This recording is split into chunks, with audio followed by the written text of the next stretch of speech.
Good evening, lovelies. How are we doing?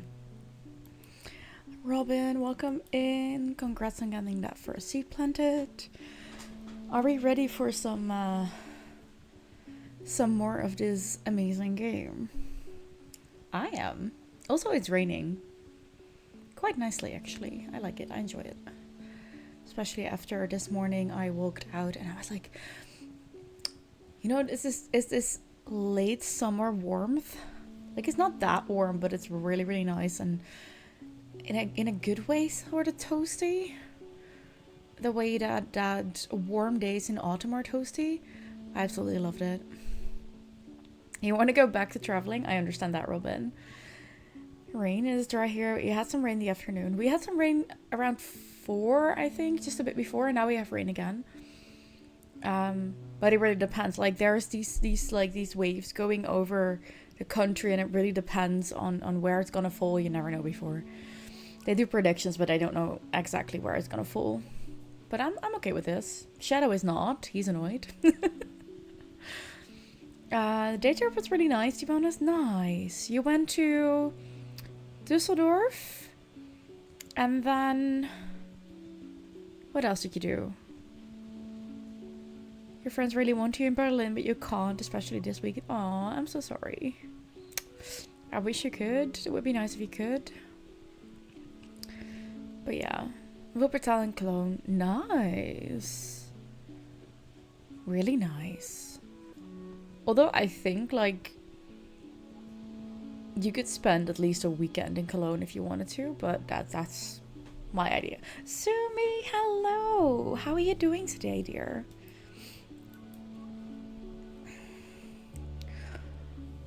How are you doing today?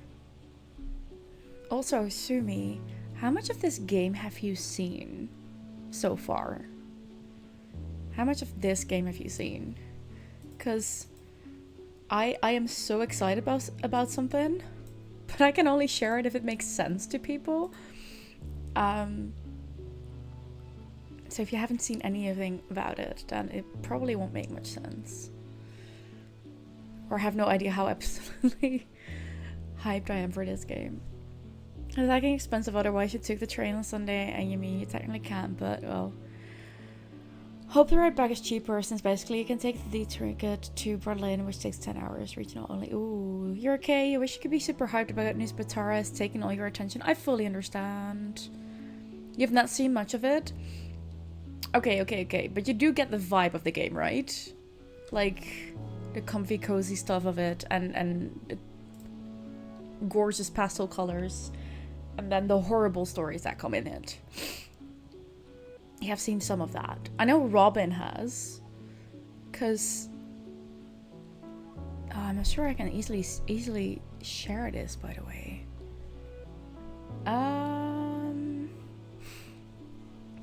You were a full day in Cologne with the trip, so basically you got back, but the city is not that interesting to you, I guess.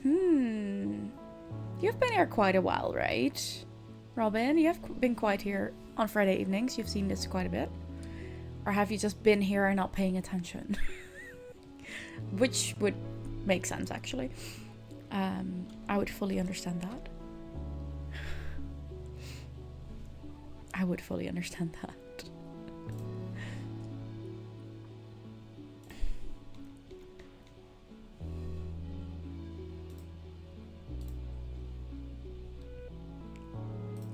Yeah, you have been paying attention if a second thing, plus you really think... I do actually, that you do remember things. Because you've been remembering things before.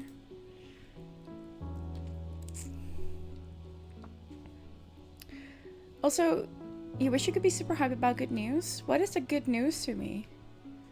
I do understand that Tara's taking all your attention. I fully understand that. Anyways, I'm gonna see if I can share this with you anyways.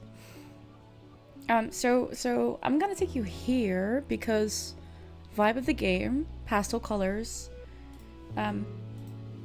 cutesy animals, stuff like that. Now, I came across something and I need to I'm not sure if I can put this over it. Let me see if that works. Do I need to bring that up then? Yes. Oh, that is absolutely not a display that should be captured. Haha, no. Why is it taking that one? Let's pick the other one. There we go. Okay. That was not the one you should be seeing. No. Apparently, the devs of this game are really small indie developer company. And they have been doing these. They have just celebrated. They are celebrating this week their, was it 5th year?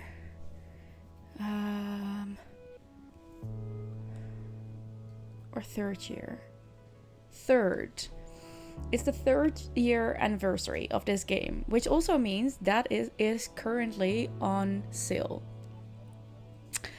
But for every celebration, every anniversary that they've had produced or give the option for limited edition plushies.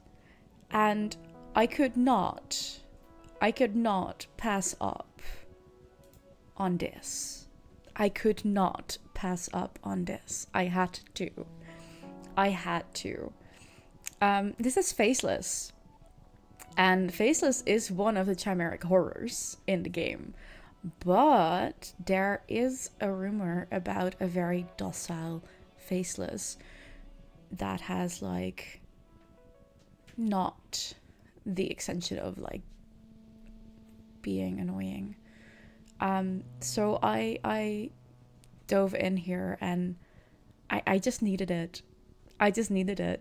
It will be they have made their 200. So it will be produced and it will be shipped 10th of December, meaning that it will probably be my Christmas present to myself. And like, I'm gonna show you this one. That's a can. Look at how big it is. Look at how big that is. Was it expensive? Yes. Am I gifting this to myself every month? Absolutely not. Do I thought it was worth it? I think it is. I think it is worth it. Very cool, right? I love the colors on it. I am not going to show you the 2 little ones that are coming with them because one of the characters is a spoiler that we've not seen in the stream yet, so I'm not going to dive in there. But will be like these 2 little ones, and you can put them in between the tentacles if you want to, which looks really, really cool. So this was a spur of the moment, but I'm really happy that I did it. I'm really happy that I'm getting this. Because I'm absolutely in love with this game. I will probably play this over and over until I've had all the achievements and all the endings at some point, just not on stream. But yeah, I was excited about this. I wanted to show. Anyways. I'm gonna read back up. Let me see. Being invited to a 3rd job interview, like the 3rd step, and then 2 things you will announce on stream tomorrow. I will be there. Yes, I was not going to, but I will be there. I will be there. So you don't have to tell me right now, but I'm so happy for you for that 3rd job interview. Like, I understand that, like, it has been taken down because all your emotions and your attention is with Tara. But please, please, once you feel the space, go celebrate this. Even if you're not gonna be the person in the end, celebrate the win of doing this and diving in and doing so damn well. Because we do not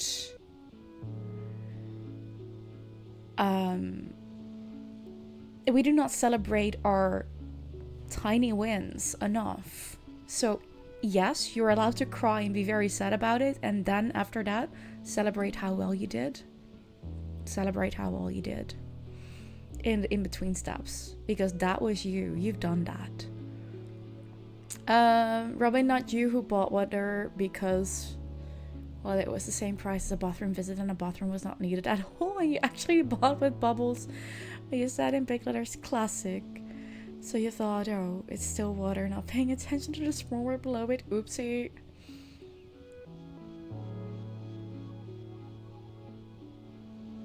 What did you think it looked like? What did you think it looked like, Robin?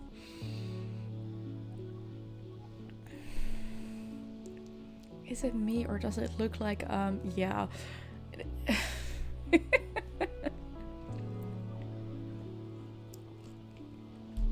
And honestly, Sumi, you probably will cry, whether you get the job or not. Classic in Germany would always be sparkling. Yeah. Yeah, I was like, I'm not gonna say this. I'll let the German do this. But in Germany, classic, when it comes to water, will always be sparkling water. Yeah. Look a bit like tentacle thingy. It is a tentacle thingy. Faceless is, yeah, it is tentacles that come out of the mouth of the thing. I agree. Yeah, it is. That's why it's so damn cool.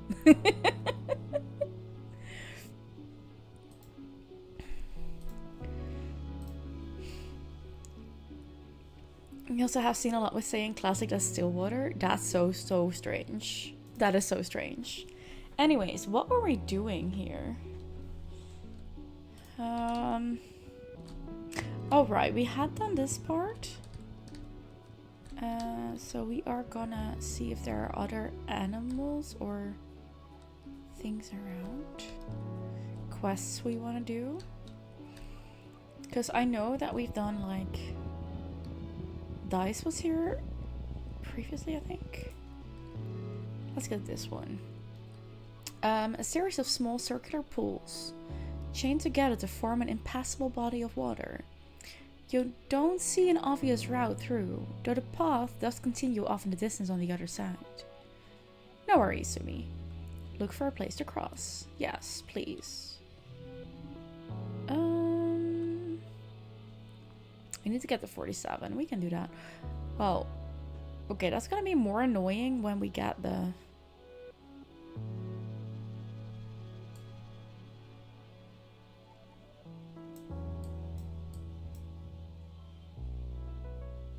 Oh no, it's gems.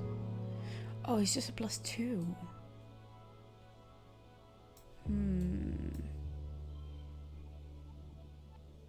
Oh well. 17 is... I wanted to say 17 is fine, but... This is gonna be annoying.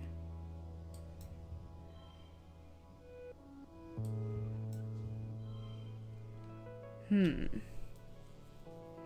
think that's the best we can do right now. Yeah. And then...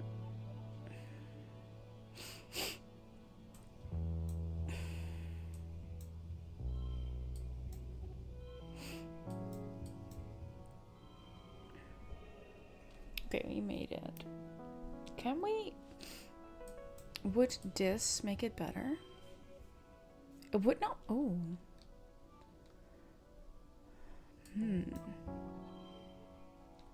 We're still not getting 18. How are we gonna get 18?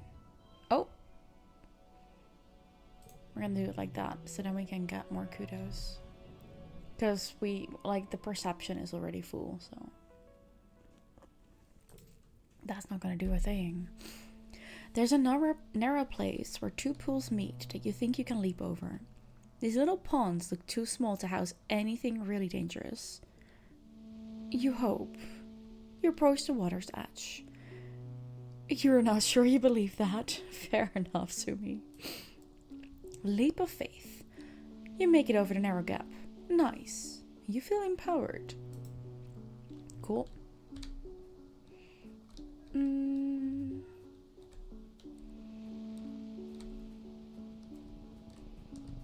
Oh, let's go.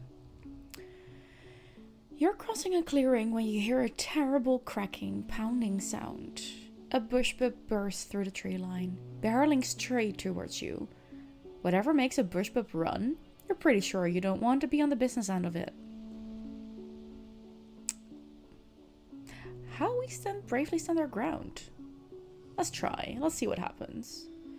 That card will get 1 extra.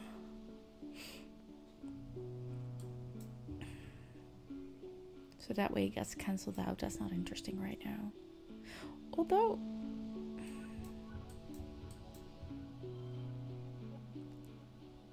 that's not bad. But also,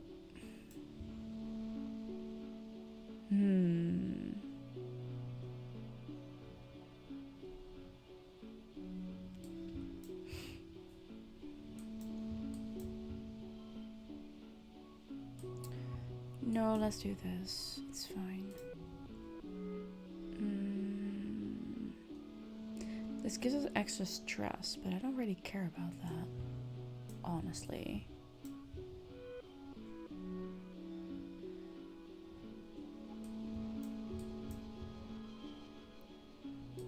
Nice, and now we need to get 13.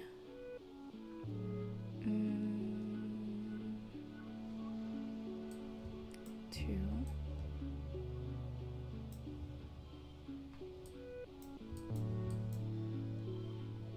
Uh-huh.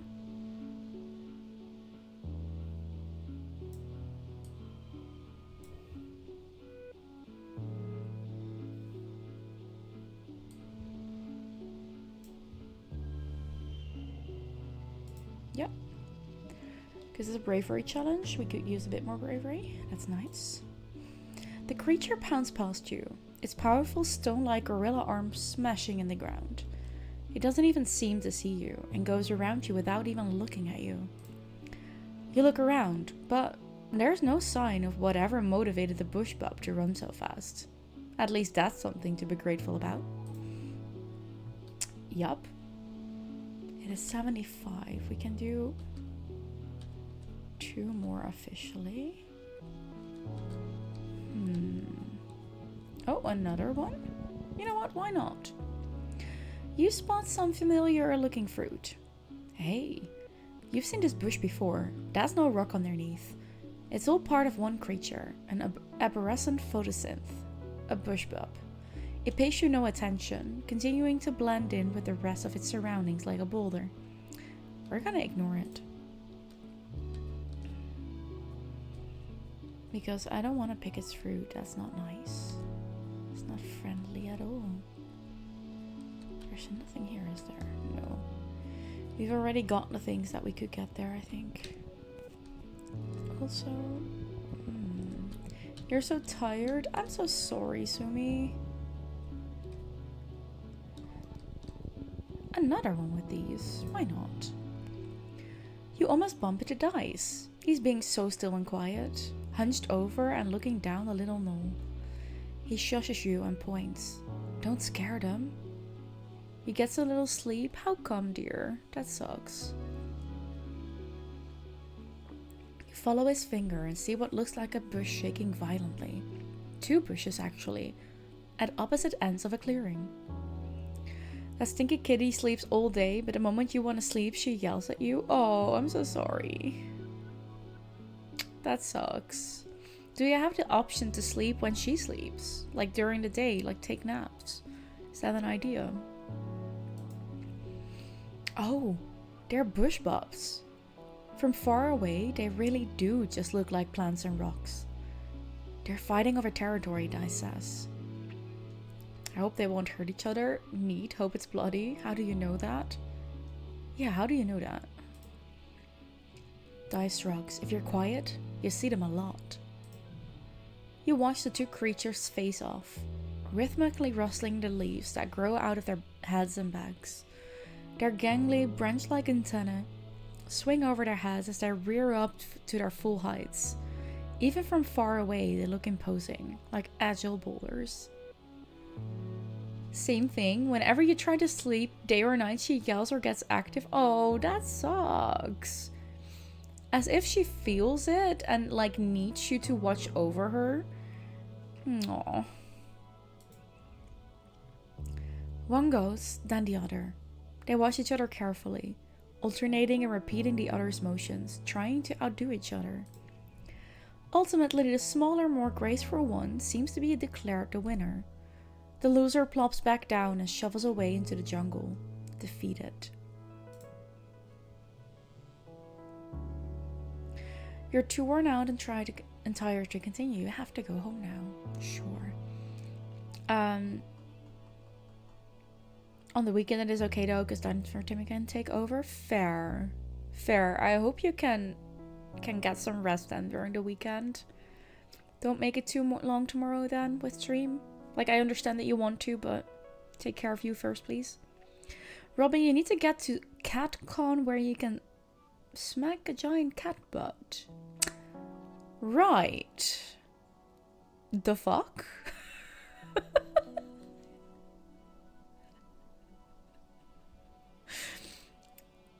It is posted. Of course it is posted in Discord. Sure.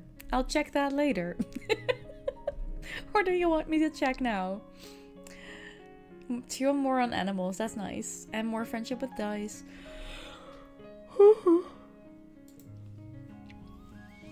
Oh, I'm gonna read this in a second. Speaking of, Lady has awakened. You'll see if she wants food. Great idea.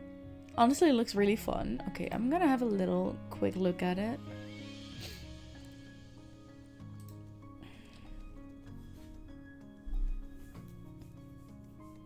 Would you play Spank the Giant Cat Butt? Interesting. It's an Instagram thing. That will instantly throw all the sound over. I don't want that. Over on the stream. I don't want that to happen, so...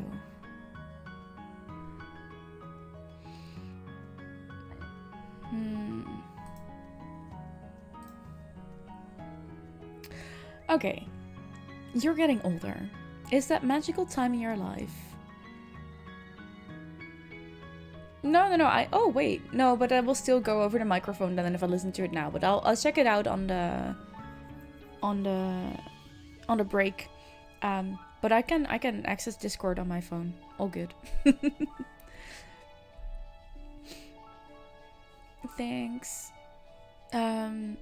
Is that magical time in your life, full of discoveries and possibilities, when children become adults and their bodies change in weird, wonderful, and often embarrassing ways. When you were younger, Congruence gave you a class, a frank presentation. Gave your class a frank presentation about preparing for the changes your bodies would experience in the next few years. Which parts of the presentation was relevant to you? None of it. I'm like a doll down there. No, we're not. We are still, as far as I know, female presenting. Yes, we are. Also, our friendship with dice is at 80. Let's go. Very good. Very good. So, we're going here.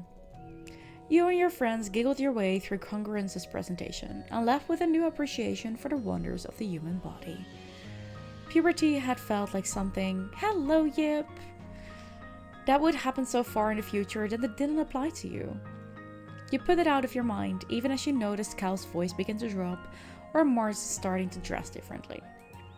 Until one morning, you wake up and something feels different.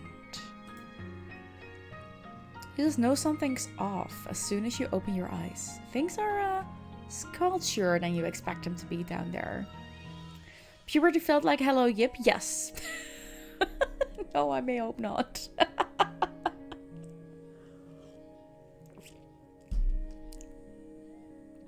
Hi Yip, how are you doing today? How was your work? How was your week? I hope you're doing well. You just want to close your eyes again. You remember Congruence's sexual education classes, and you're really not ready for the real world practical applications. If you just go back to sleep, it'll go away, right? You finally sigh and muster up the courage to look under your blankets. Yep, your period started. So you hit puberty and your first thought was like, wait, this feels like Yip.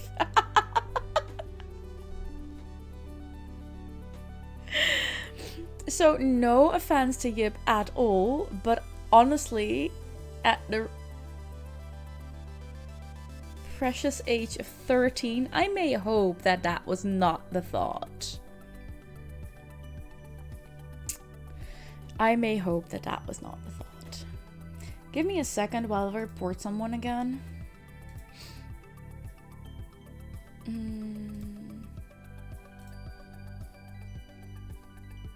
Oh wait, I'm doing this wrong. Wait.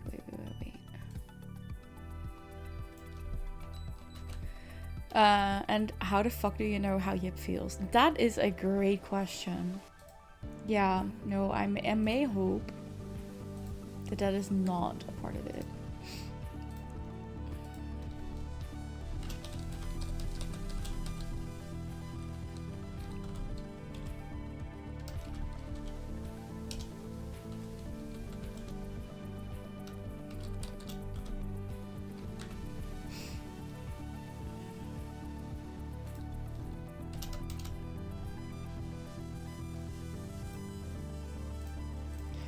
There. And block. Okay, done. Thank you for holding on. Are we gonna ask Mum for help, or are we gonna deal with it on our own this time? Last time we asked Mum for help. You mean knowing you is painful from the bad humor, and periods are painful, so you see why one would conflate the two. Yeah, no, it doesn't work that way. Are we gonna deal with this on our own or ask Mum for help? I've already seen the things about asking Mum for help, so let's deal with it on our own this time. You wait for your parents to leave for work, calling out to you that you're going to miss breakfast if you lie around in bed. When you're sure they're gone, you carefully strip the sheets on your bed and stuff them into the recycler. You put in a requisition to pick up some new sheets from the depot, as well as some supplies. Ugh. And continue on with your day. I mean, they aren't painful all the time. Your friend says her never really heard it. Honestly, Robin, then she's very, very, very lucky. Most menstruating women have some form of pain. And it might not be much. And at the same time, we are very, very early on made sure to diminish it. Because otherwise it would inconvenience everyone around us. And even something as simple as some back pain or just being uncomfortable would already be frowned upon. Let alone the people who could barely function when on their period. So I think also a lot of people are just not even talking about it, or even saying that it doesn't hurt while it does, because we are being shamed for it. That it's as simple as that. We are being shamed for it, even though we know that the average painfulness level, the pain level, is comparable to a freaking heart attack. Sorry. So the average pain level of a period of menstruation is compared to a heart attack. Keep in mind that a heart attack is happening, and then that should not take days. But this is a pain that mostly lasts for a couple of days. I mean, come on. You can kind of semi-get that. And I want to say, hey, having days off for it or whatever is not okay. But I mean, it happens every few weeks and you just seem to learn to live with it, I guess. Robin, honestly, no. No, you don't. You don't learn to live with it. You deal with it. That's it. You try to find ways to deal with it. But there's no living with it. And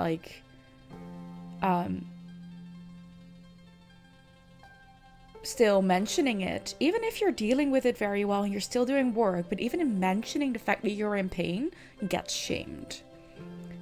And I know you're coming from a good place, but what you just said, that message, is still diminishing the fact that people are actually definitely heard about it and heard from it and have difficulty functioning in those days. Especially as a teenager, for me, it would have been better if I could have taken those days off. Because it went into my back as well, so I could barely walk at times, And it was just for 2 days a month. I know it was just for 2 days a month, but I could barely walk from the pain. The only thing that helped was birth control. The fact is that there are no long-term studies, still no long-term studies, on the effects of birth control on the female body. So we are all part of the freaking experiment. And still we're not being believed when we say things are hurting more than they should. So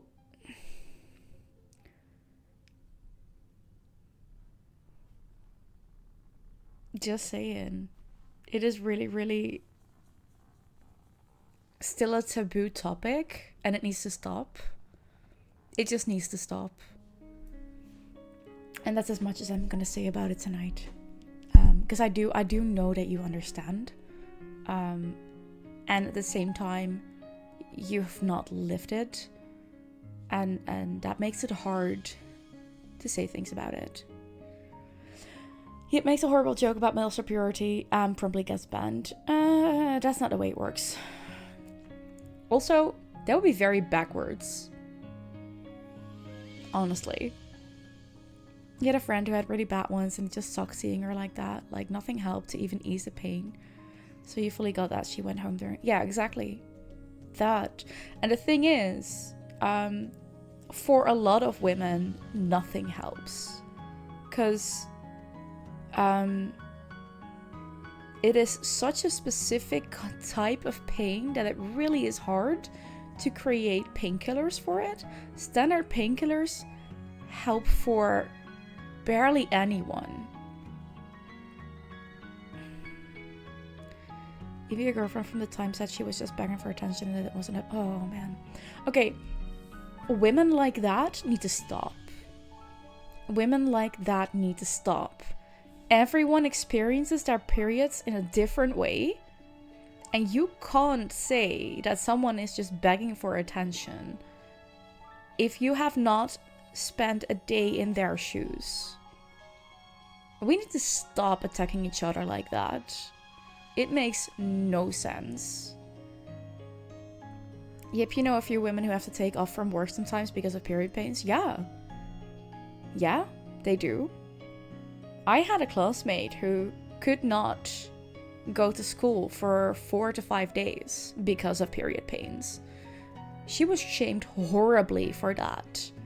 By teachers, by students, by the faculty, by you name it. I've been at hers. Like, I visited hers at some point. And boy, no, she could not go to school. Not at all. There was no way.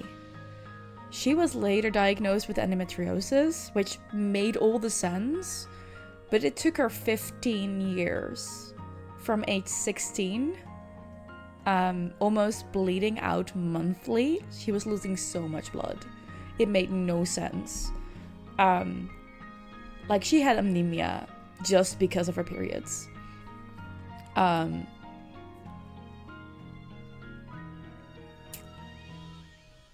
she was not believed for 15 years. It took her 15 years to get a diagnosis and finally get her uterus taken out so that she could live a normal life.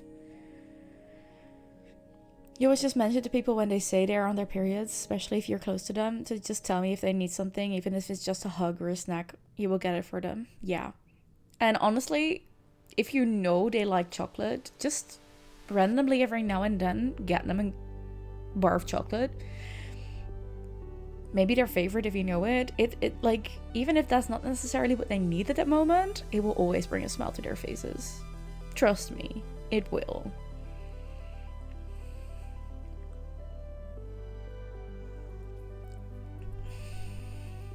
But yeah. No, it needs to be a wider thing. Like, people need to be more aware of this and not put it in a taboo space of communication. Like, not cool. There's a reason why you have tampons and pads in the house in case anyone needs them. Yes, And honestly, everyone should. Everyone should. Always there to make it as easy for women as possible. Yeah.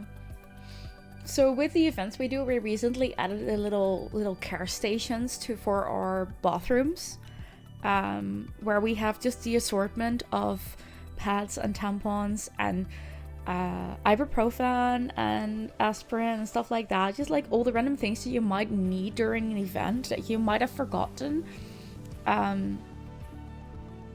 Just take them. If you need them, take them. We just provide that. I think there's even breath mints and deodorant in there, stuff like that. Just go ahead. Should be the same as toilet paper. Everyone should have them available. Exactly. Also, it should be way cheaper,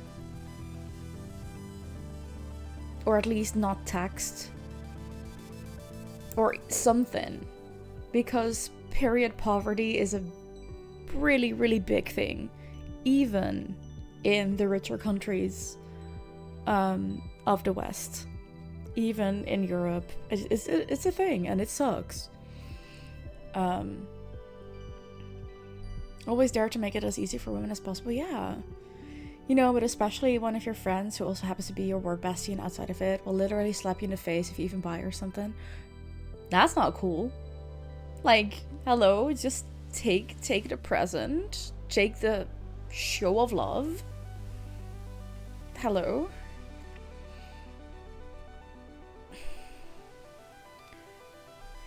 Yeah, I know. It really depends, Robin. It depends on the country. It depends on what your body can stand.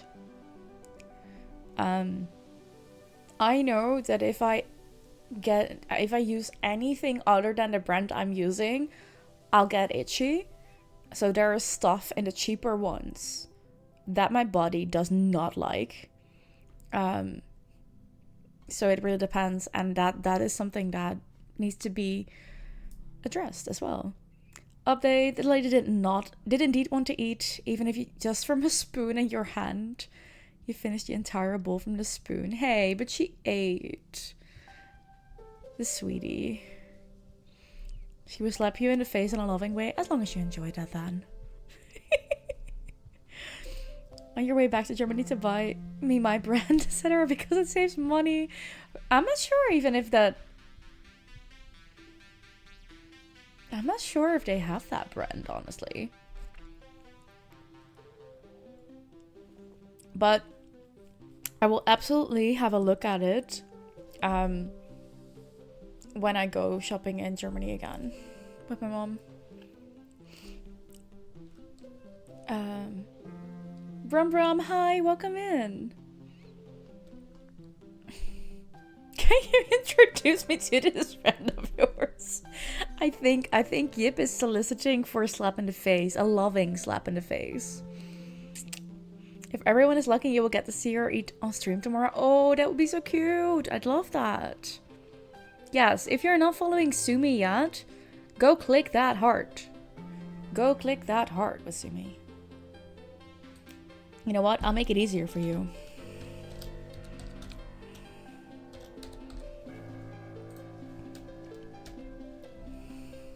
Go there now, please. She's below 20, so cool your tits.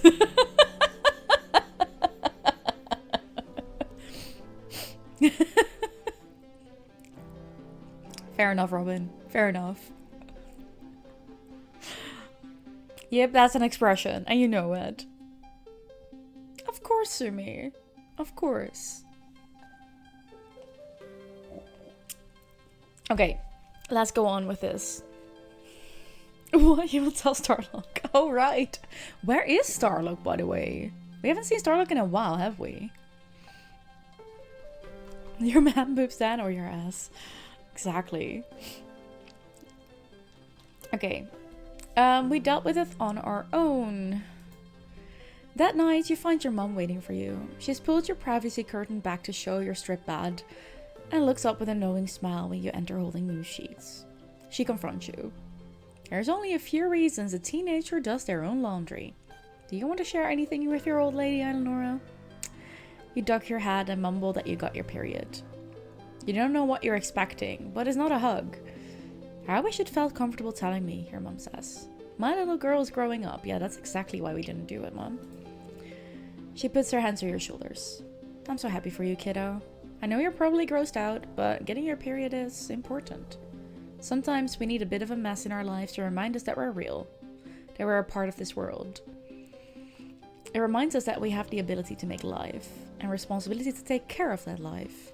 Getting your period is a beautiful thing. Not everyone thinks that way, Mom. So if this is not you, just keep in mind that this is just one person's view and not the general view, and definitely not my view, even though I'm reading this out loud.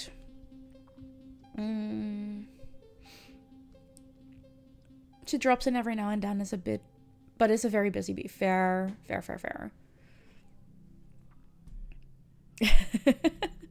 Well, then it will be your ass, yep. It is what it is. You can't think of anything worse. Thankfully, soon you can get a blocker to keep from having to go through this every month. Your mum hugs you again and keeps talking about how she's proud of you. Super embarrassing, and you can't help but shove her away and retreat to your bunk to stew about it. Exactly, Mom. Read the room. Read the room. What is happening? You feel on the edge today. Like everything that happens feels so unfair and tragic. Like you want to punch stuff and then cry about it. Like you want to be left alone, but you also desperately want attention. It feels like a fount of new energy is starting to bubble up inside you. Dangerous, uncontrollable energy. Welcome to puberty, Eleonora. Yep. Rebellion increases tripled. Oof. Yeah, that's going to be an issue with how rebellious we already are in this playthrough. Yeah. She's a busy bee. You thought she was just a teacher. You start running. The urge to tam you out. Yeah, I can understand that, Sumi. I can understand it. Yeah. Careful now, Yip. Careful. Dice is skipping stones across a flat stretch of rock. Talked to my sister today, he says. She's doing some kind of super secret extra credit project in engineering. She wanted to gloat, I guess. He tosses a rock into the air and catches it. Whatever. She just likes it when people pay attention to her. Which is why we are not doing that. Because I actually think... No, we know what she's gonna do. And we are gonna try and prevent that. It's not easy, but we are going to try.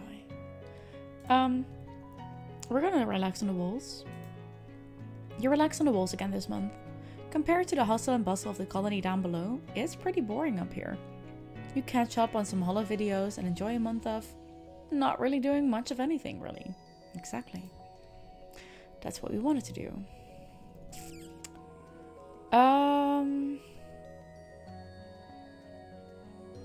Do you want to forget? No, I want to keep these.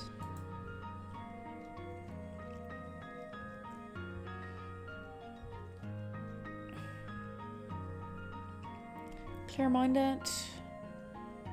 Okay, rebellion is really tripled. That is a bit tricky. I want to look one thing up, because, or I can, no, I want to make sure.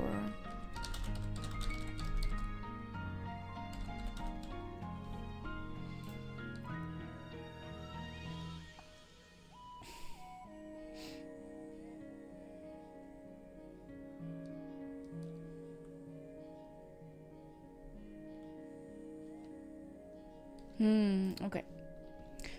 I figured it out. They are so cute. Our little pets. Okay,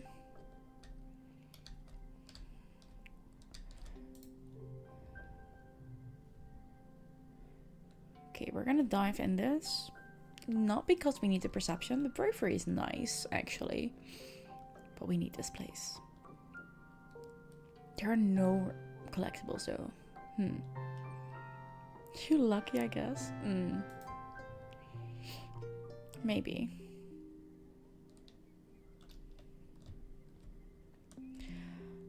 Ba-da-bum. Colony outskirts, yes.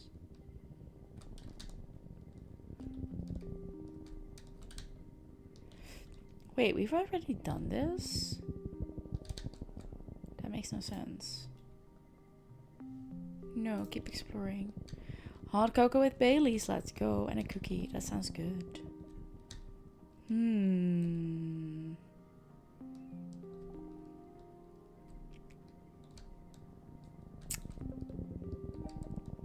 Okay, this is not necessarily what we were looking for.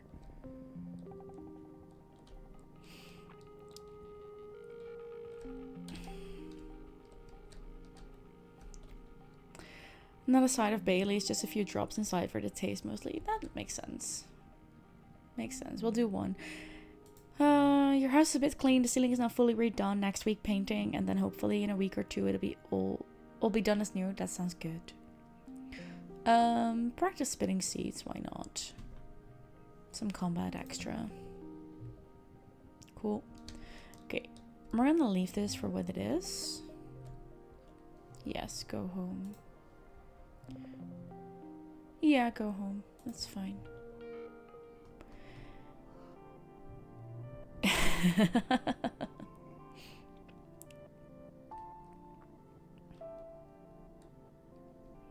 Okay, the bravery is really nice though.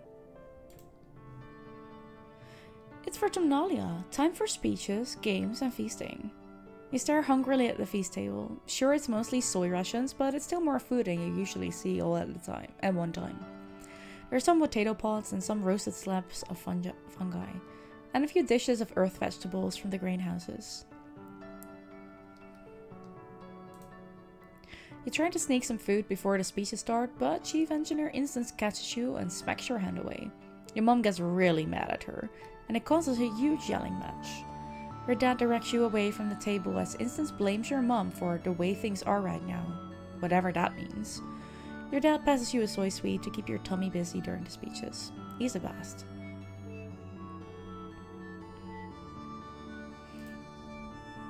Governor Udicott takes the stage and manages to calm everyone down. Welcome everyone to our 4th Vertumnalia celebration, she says, speaking through Maxiphoner. Her voice has been getting weaker lately, and can't reach across the square the way it used to. I'm proud, as always, to stand before you as your governor, and to celebrate another year of peace and prosperity on this beautiful planet. Udicott steps aside, wobbling a little as she walks, leaving Seek to complete the annual formalities.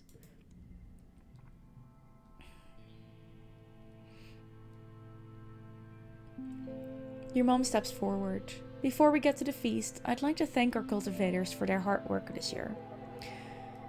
As you know, we lost our hydroponics and microbial soil during the wormhole accident. It has been difficult to grow anything in Vertumnan's soil without them, so our output isn't where it should be. I'm sorry. A ripple of concern murmurs through the crowd, and your mom continues. We're doing our best in geoponics, and I'm proud of each and every member of my team. Hopefully next harvest will be better. Udicott's weedy voice rattles through the Maxiphoner. Thank you everyone, let's get on with your games.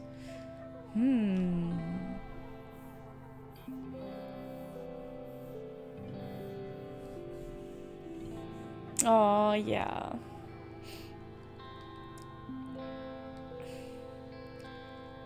But one? Come direct your attention to this year's edition.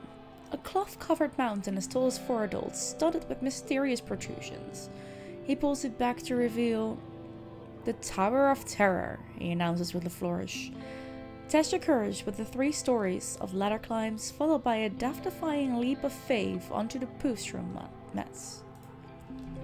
You, Nem and Cal, take in the majesty of the Tower of Terror. Both of them are hooting and pumping their fists. Absolutely bonkers about jumping from 3 stories. You'll still be doing the wrestling, agility, and accuracy portions of the course, but clearly this is the winner by popular vote. How about you? Are you ready? Yes, let's do it. You've been planning to buy a new PC, but now you spend 2k on your wall, ceiling, and bathroom. Aw, that really sucks. Remember to ask you in 10 to 15 years? Brum Brum, you painted your bedroom in a dark blue color, and one wall in the kitchen in a light brown. You really love it. and you bought a green kitchen when you moved in 2 years ago, so you can recommend color. Colors are good. I agree. I have no colors here and it really sucks. I'm gonna bring in some color with curtains soon again.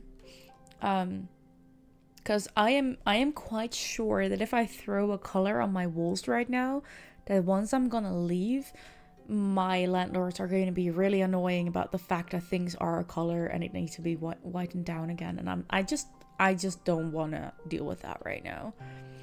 Just fuck that shit. Okay, this challenge. We need to get to 60. We have a +2.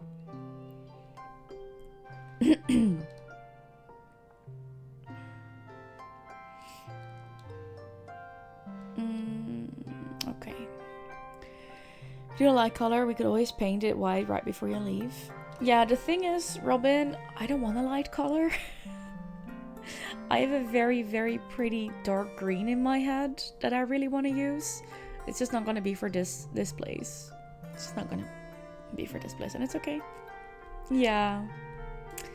Yeah, I do not want to, like, spend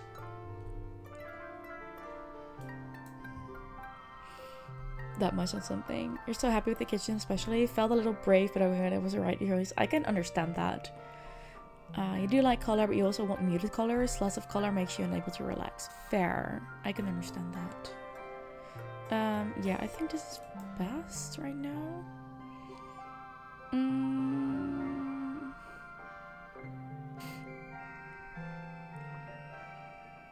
So how about...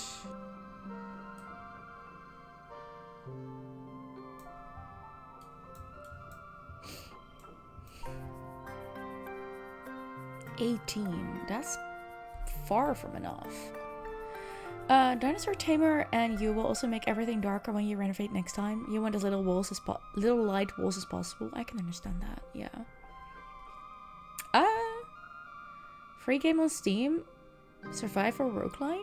Collect resources, find items, and build to survive for as long as you can. Interesting. Looks really fun. Well, good for you. Yep, right now you have all off-white here, and that's nice for you, but you do think a bit of color might be nice. Maybe have the one spanning wall in the house with terracotta. That sounds good. Terracotta shades are always good. Earthy colors are a good one. Okay, let me see.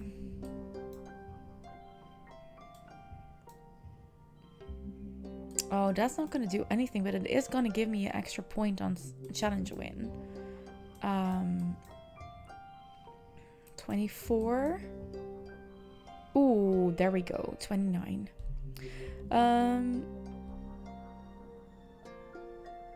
You can really give some warmth to the room. Yeah. Yeah, I don't know the rest of the house indeed, Sumi, but you've been there. So you know that even better than we do. You blow through the obstacle course, the basket shooting, and the bot wrestling with ease. And you arrive at the base of the Tower of Terror with a determined gleam in your eye. You scale it easily, of course. It's only ladders. Sure, it's really high ladders and a huge jump, but you just close your eyes and pretend you're jumping into a great big vat of pudding. Com awards you first place in the quadrathlon. Congratulations. Yeah, I know, Yip, I know. Finally, it's time for the feast. The feast isn't anything special. Mostly the same pressed soy rations you've been served in a canteen for all of your life. The foragers have contributed great slabs of fungi that have been grilled like steak. Not sure you've ever had a steak to compare them to. The offerings from Geoponics this year are as slender as your mum warned. There's a few tureens of roasted potatoes and carrots, but everything looks so scrawny. Everyone gets a taste, but not much more than that. It's so unfulfilled. What have your parents been doing in Geoponics this whole time? This sucks. Ugh, why are your parents like this? You suddenly shove your food around on your plate. You don't even want to eat anymore. You're so pissed off. You're probably just hungry. Eat your dinner. You do feel better after you eat something. Everyone's in high spirits after dinner, breaking off into little groups to talk or make music together as the sky darkens for the shortest night of the year. You feel your mood improve by the minute as your friends pull you into a fun rhythmic clapping game. As your irritation fades, you wonder if this is what congruence meant when she warned you that your hormones would make you feel out of control sometimes. When you go back to your quarters to get ready for bed, your dad gives you a big hug, and it's exactly what you needed. Cool. And we're going to ads in 4 seconds. See you in 5. Go get a break.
Thank you for sticking around. I see Robin is getting called out.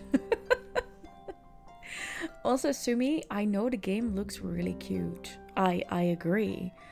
But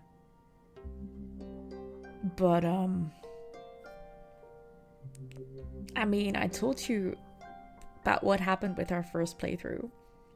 Sorta.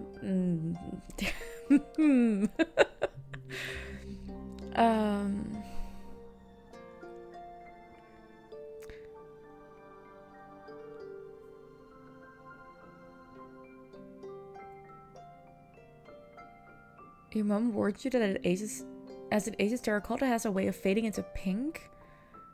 No, I doubt that with the current pigments we use in our like, that might be back in the day, might have been that way, but I do not have that experience with terracotta paint, so I doubt. You've been thinking of painting the kitchen tiles in bright red? Damn. That could be pretty wild in a good way, maybe. Yeah.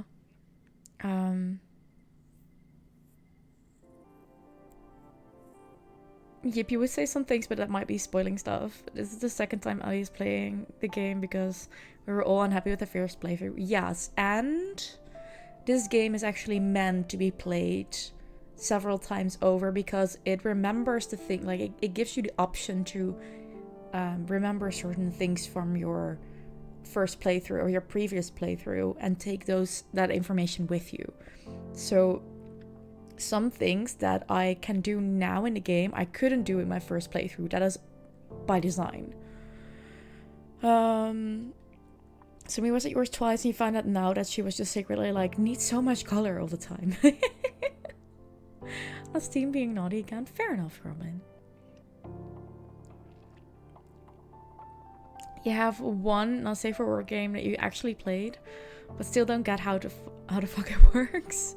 And one demo, but even before that, you got all those things on the store page. Fair.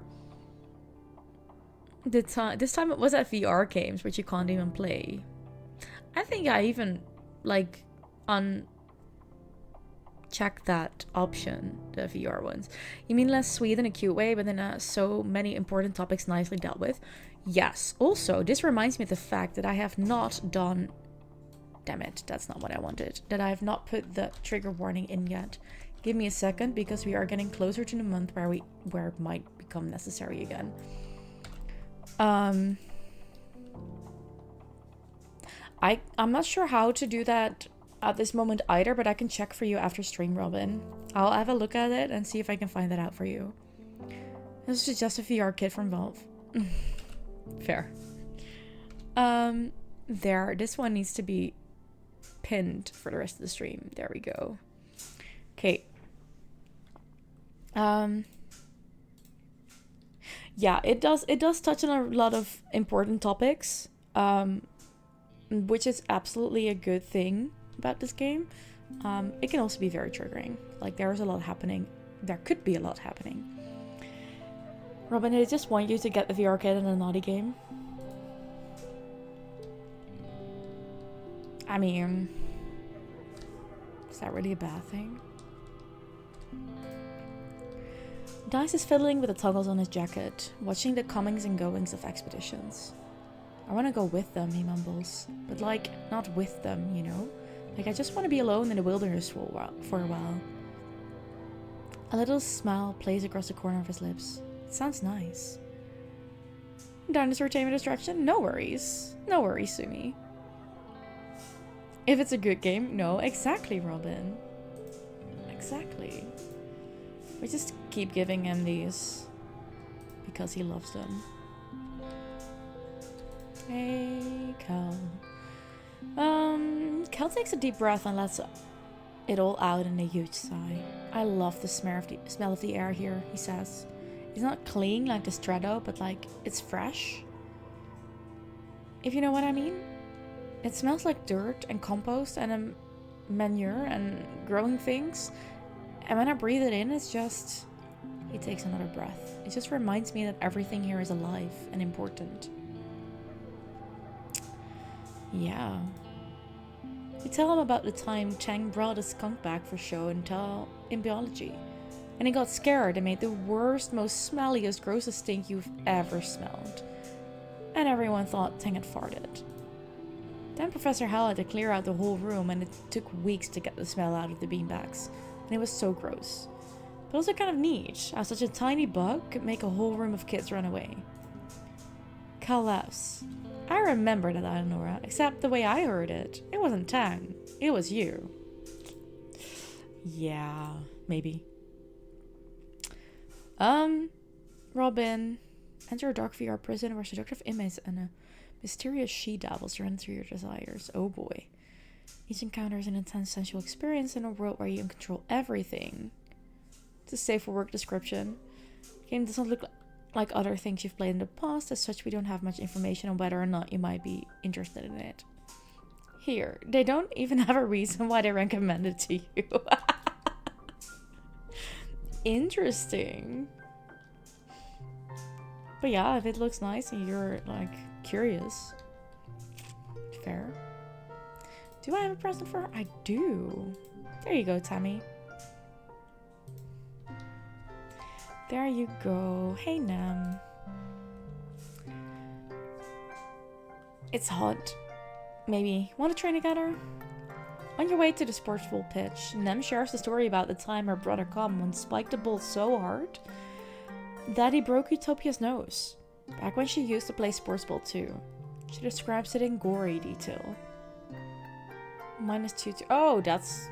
Oh well. Telling a violent tale. Interesting. But don't go easy on me, she exclaims. That's why we have med beds, right? Plus, I might get a cool scar. She thumbs a blue scaled scar on her jaw, right under her ear. Yay! You don't know if it looks nice, to be honest. It might be interesting to find out, not gonna lie. Go check it out.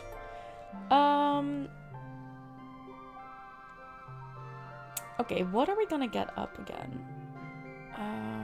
Ooh, biology? Even further?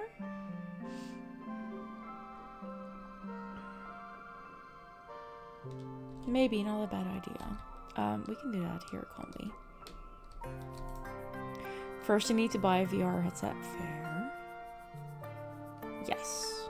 This one. Hey, Squirt. Your mom calls out to you. Don't you think it's time you started thinking about what you're gonna do when you're older? You look at her in confusion. Isn't she always telling you to stay in school? She chuckles. You gotta think about it sometime, kid. How about you come join your folks on the farm? If you think you're up for it. I don't think I'm ready. Or I am. Your mom claps you on the back. Oof. She's just as strong as she looks. Great, she says. Come see me in geoponics when you're ready to start. It'll be more fun than wheeling dirt around, I promise. Unlocked farming in geoponics. Not bad, not bad. We could go do that if we want to.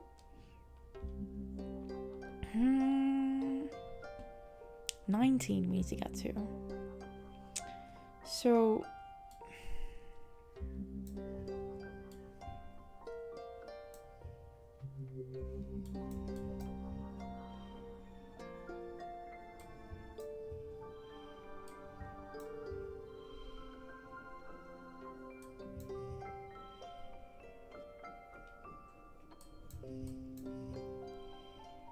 Oh, close. Is there a way to get this up?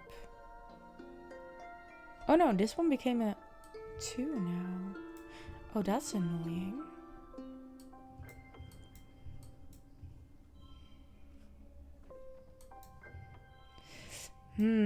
I see.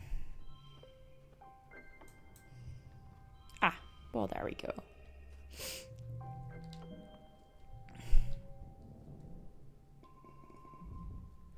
Biology went up by 4.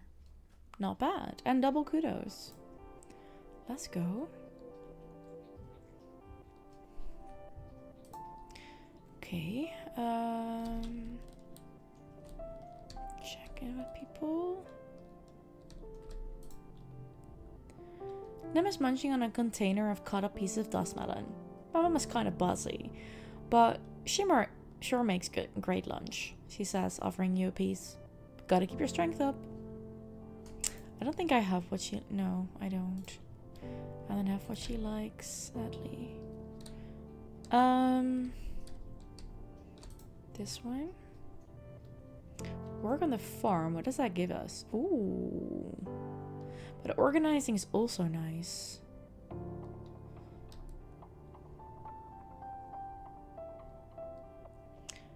Biology and toughness or biology? What does toughness do again?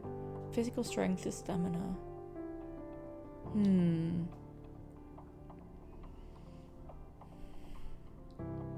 Okay, fine. We'll do this once.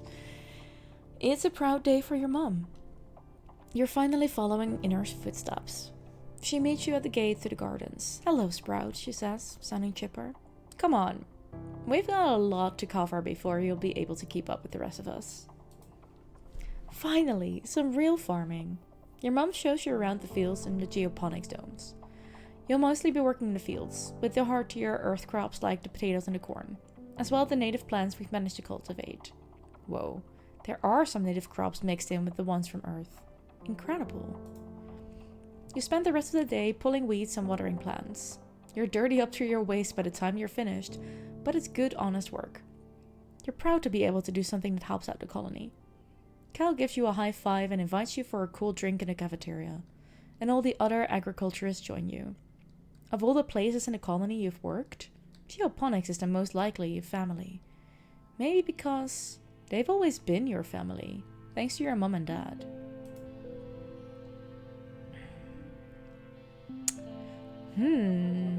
That card becomes a 2. That's really annoying. Really annoying.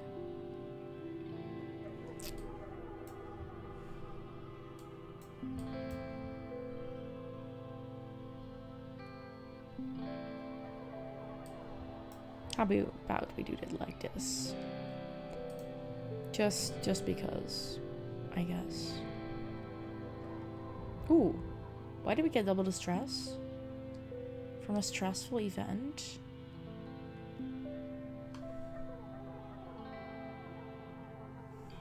No clue why that was like that. Fine.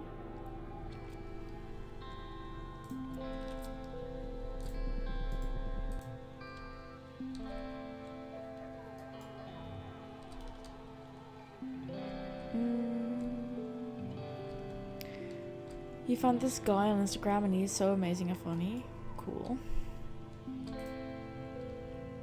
Have you ever heard the stories about changelings? Dice muses. Scrolling through a book of mythology on his holopalm. Old Earth humans used to think that fairies would steal human babies and replace them with their own. He scratches his cheek. Do you think that happened with me and Tang? I think that would explain a lot. Sometimes I feel like I'm not even really human.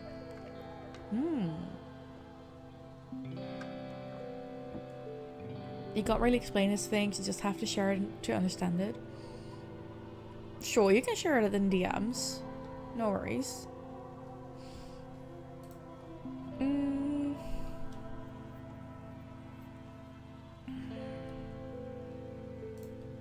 We're gonna give him another gifty. Yes. How far are we now? 86. Very cool. Do DMs. I don't really have a place to share stuff like that in a Discord, and that's on purpose.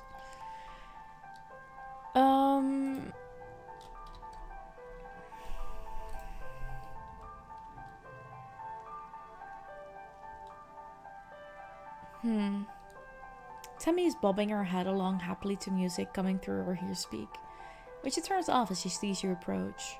Hello, Eleonora. I was just daydreaming. Her gaze flicks over to the geoponics domes, before she gives you a distracted smile.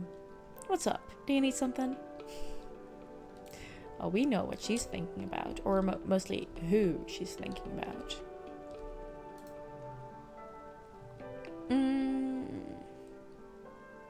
Yes.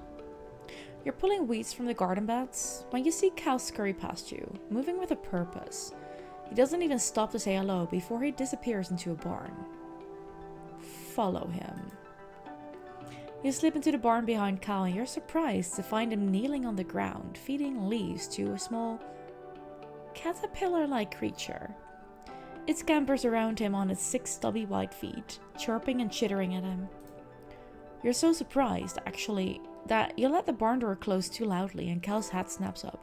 "Eleonora!" he gasps, trying to scoot the creature behind him. "What is that thing?" Cal sighs and scoops up the creature, cradling it in his arms.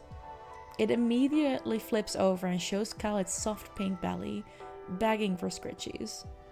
"This is Socks," Cal says quietly. "I found her cocoon in one of the first shipments of mushwood, and I named her species a dilly pillar because I couldn't find anything like her in the Surveyor archives."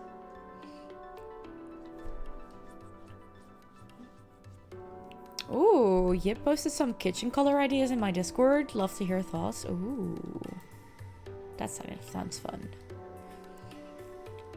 "I've been taking care of Socks for years," Cal insists. "She's really sweet, I promise." "It could be dangerous, Cal." From all of you, not just Sumi. Okay, check. Sumi is on her way. Cal pouts. "Everything could be dangerous on this planet though. Look at her. She's harmless." He pulls a leaf off of a potted plant and offers it to Socks, who greedily chomps it all up. "See, she's a plant eater. Plant eaters are the good guys, like us." He places the sock gently into the box and closes the lid. "Go back to sleep, little buggy wuggy," he croons. "Sleep tight." Cal's adorable. "Eleonora, can I get your help with something in the barn?" Cal asks. You excuse yourself from planting and follow Cal. "Something's wrong with Socks," Cal says, closing the door behind you. "She won't eat, and she cries all the time." You look into Socks' grate. She's almost too big for it now, even curled up in a ball. She raises her head and peeps miserably at you, then curls even tighter, her bulbous antennae drooping. "She looks paler, right?" Cal says, coming up beside you. "And she's always sleepy and cold. I don't know what to do. She won't eat leaves anymore, and anything else I bring her, potatoes, corns, wheat, beans, she just chews them and spits them out." He points to the lid of the box. "She's been chewing on our box too," he says. "I'm worried she's going to chew her way out and escape while I'm not here." Cal rubs Socks on her chin, but she barely responds to his touch. "You've been outside the walls, right, Eleonora? Have you ever seen any animals like Socks? Full-grown ones? What do they eat?" "I'll look next time I'm surveying." "Thank you, Eleonora," Cal says, sighing as he closes the box. "I'm really worried." Oh, poor Cal.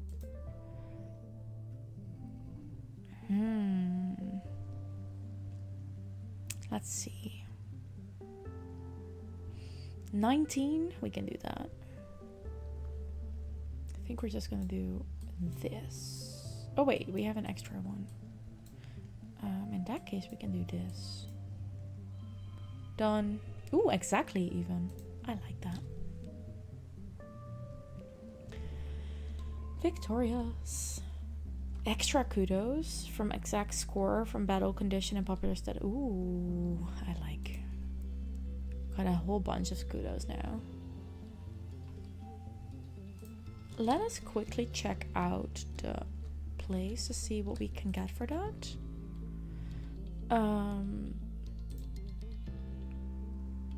Nothing special, so we're gonna keep them for now. Both biology and toughness are quite close to getting upgraded, so we're gonna do another one. Yes. The colony has one massive multipurpose programmable bot. Usually, Geoponics uses it to till fields and help with the planting and harvesting. It breaks down a lot, but you kind of love it anyway. It's a big, slow friend. At one point, you kids started decorating it with stickers and your mom never stopped you. You and Cal are out in the fields, where they are planting this new kind of native plant called a pixie bean. These things are incredible. They glow in the dark. Cal is in a groovy mood and doesn't want to work. You've got the roboplow for the day and he suggests you ride around on it. Ride the roboplow? Sure. You and Cal ride the roboplow around. It's fun, and it's nice to feel the breeze on your face all the way up here. Your mom catches you doing this and yells at you to get back to work. And she's right. As you climb down for the last time, the bot coughs and shudders to a stop. Your mom is so grumpy that she has to stop what she's doing and fix the bot. Again. Oops. You're cleaning the bot off to put it away for the night when Security Officer Red shows up. Hello, children. When you're done, please deliver the MMPG to the garrison. We need it to shore up the walls tomorrow. Wait, but we need it tomorrow, Cal says. He strokes the sticker-covered flank of the bot. Are you gonna bring it back after? After we're done with it, Red replies. You and Cal exchange a look. Working on the walls is a never-ending project. You get the feeling if he takes the plow, you won't be getting it back anytime soon. Certainly not in time for the next harvest. I should check with my mom first. Yup. Are you sure? Red says. Come on, don't be childish. You can just tell her we needed it. Red? I do not like you. I do not like you. But we can't do this. Our persuasion is not high enough. I need to get up in persuasion. Okay, I guess you can have it. Yeah. You don't really have many options here. Red is an adult, and chief of security. You don't feel comfortable denying him the plow. You agree to deliver the robo-plow to the garrison when you're done cleaning it up. The next day, your mom is pissed. You can hear her yelling at Red over her holopalm. In that tone of voice like when you're watching a holovid and someone's mom uses their first, last, and middle name. You never see the robo-plow in geoponics again. You don't really understand these grown-up politics, but you feel bad anyway. You heard Red instead of Red. Oh, you missed your Ratzi. Ah, I understand that. I hope we get to see more of Ratzi again soon. But yeah, Red and Rats, yeah, that's quite close. I can't, like, not, like, I can't distinguish between the two in sound. Also, Red is kind of a red. He kind of is. Car becomes mental. That's annoying. Not agree you. Okay, cool.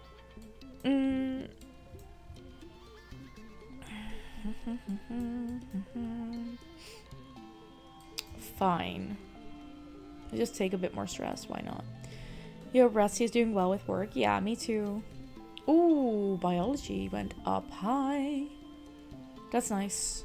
So that one is now filled up. And we just need to do one more toughness. Maybe two more toughness ones. Cool. Yeah. Wait, are we not gonna... There we go. New perk. Collectibles respawn faster and more slots are filled. Nice. In that case, we're gonna have a little look. Hi, Dice. Everyone is so dramatic right now. Dice mutters, kicking a rock with his hands shoved in his pockets. Who cares who said what to who or whatever? It's so dumb. Here, have a lovely, lovely present. It was his birthday! Ooh, we found his birthday. For my birthday, he mumbles? Oh, thank you. This looks like it's from a very rare plant. Did you find it while you were exploring? Yes. It was Dice's birthday. Late wet. Yes. Dislikes cakes, likes medicinal roots. No sense of fear. 13. He's slightly... No, he is in the middle. He is adventurous. He's slightly rebellious. I think he's a bit more rebellious than we are right now.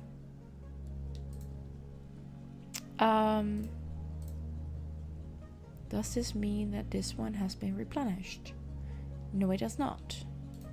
Cool, then we're gonna do another round on the farm. Yes. Right? Although, I could use some more persuasion, actually. Where are we gonna get that? Can I get that here? No. Also no.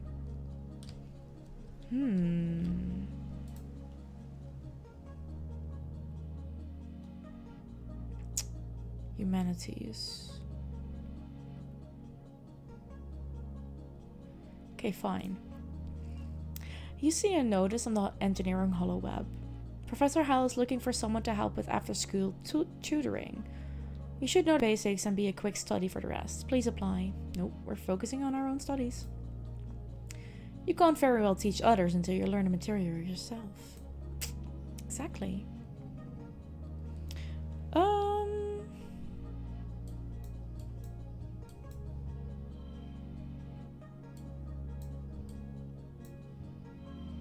Oh, that's really annoying.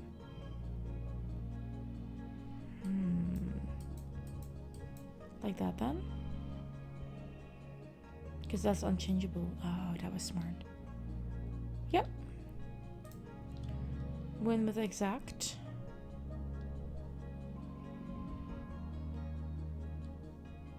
Okay.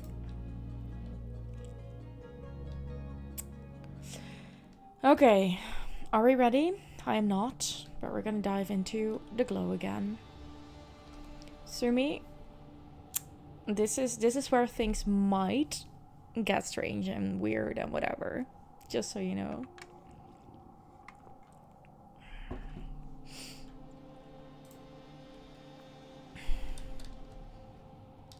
What does Mom have to say? Your mom gives you a stern look. Be careful, she warns you. Now that we know for a fact it isn't safe out there during glow, I won't have you venturing close to the walls. Stay here where I can see you, close to the ship. Sure. Hey, Nem. Nem is sitting in the sports ball dugout, her feet propped up on the bench. Hey, Eleonora, what's up? Nothing special. Ooh, a crystal. Dice. Dice pokes a glowing bubble butt with his toe. The seed head snaps free and drifts up in the dark of glow, slowly breaking up into little luminescent specks. Make a wish, he says. Smurf, hello! Hope you have an okay-ish Friday so far. I have quite a decent Friday, actually. Thank you for checking in on that. How are you? How was your week?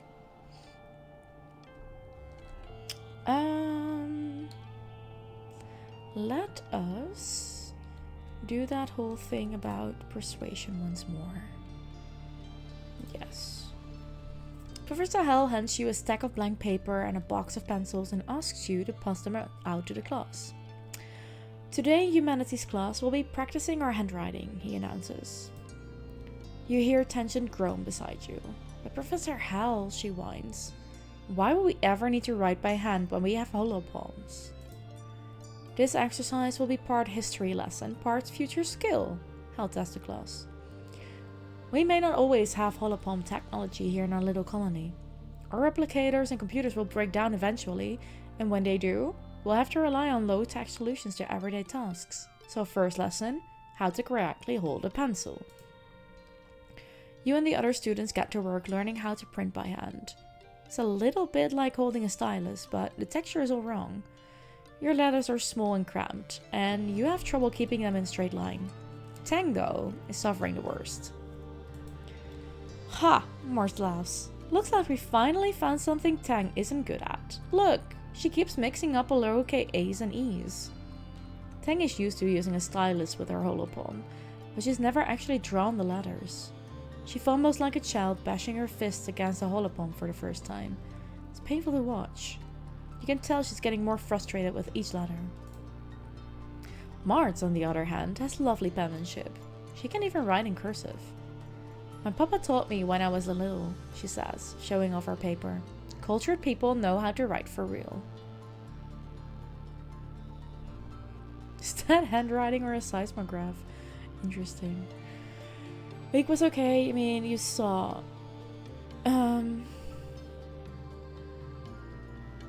True. 1.5 times. True. Good to hear in the end the week was decent. Yeah, the week was decent. We're not gonna help tension. Is that handwriting or a seismograph?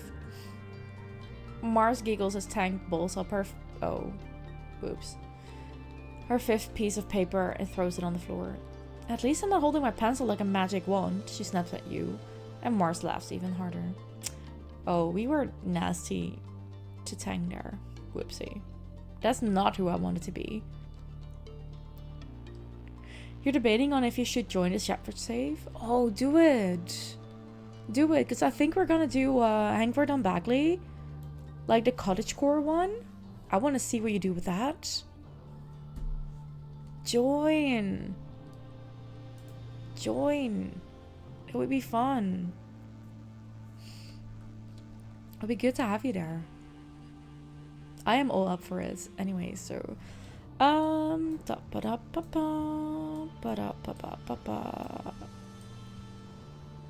ooh.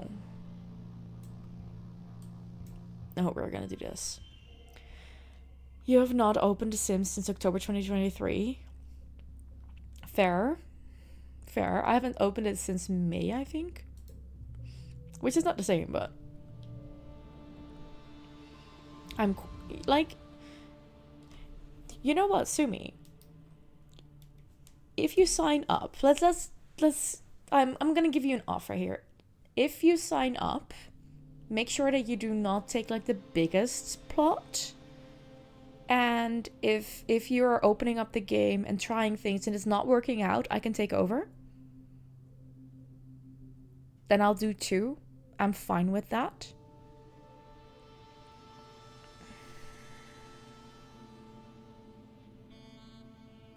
Maybe that makes it easier for you to decide to step in if you know that there's someone who can like be your backup if needed. If it just doesn't feel right in the end. But just to get the taste again. Maybe that's something you could use right now. Think about it. Offer stands.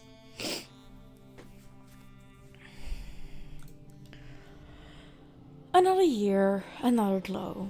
Everyone's pretty sure there's going to be a big attack this year, so the colony is on high alert. I would always love to have Sumi around, I guess. Yes. Yes, absolutely. You're collecting glowflies in the geoponics gardens with Cal and Nem. When the sirens begin to wail, you all stop what you're doing and look at each other nervously. Okay, here we go. Your parents run off to help defend the farms, telling you to get inside the greenhouses and stay quiet. Nem declares she's going to the walls to watch the soldiers fight. She knows a good spot.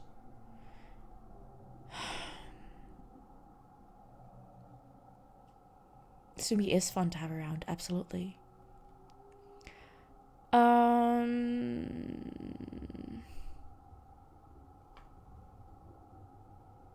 I think last time we got inside and stayed quiet. But I'm also scared that this was one of the traumatizing moments. And I really don't want to go in there again. So we're gonna help defend the gates. Because our bravery's up there. Oh, our rebellion is high. You scramble down from the walls and are immediately faced with a seething wall of Hopeyes. You kind of thought they were only a handful of these usually peaceful creatures in previous years, but there's swarms of them now. And not just Hopeyes. Once your eyes adjust to the chaos, you can see large creatures that look like walking bushes. These wild centipede-looking things with long spider legs, and at least one giant many-eyed thing that's hovering clear of the ground, defying gravity.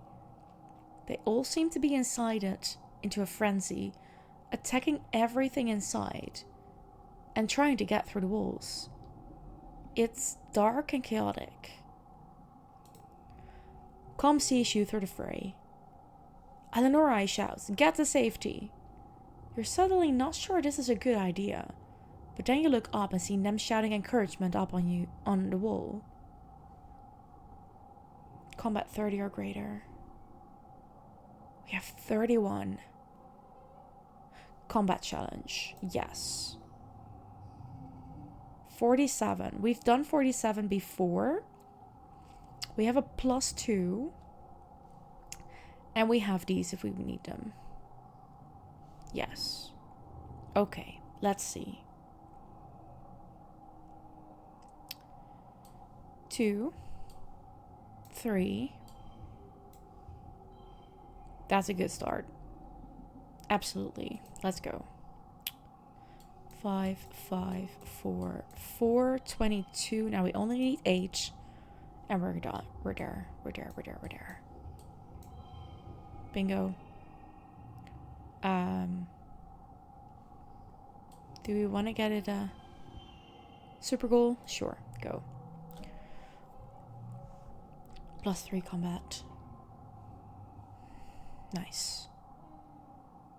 That means we have a new perk. No, we don't have a new perk yet. No. You're not even trying to win.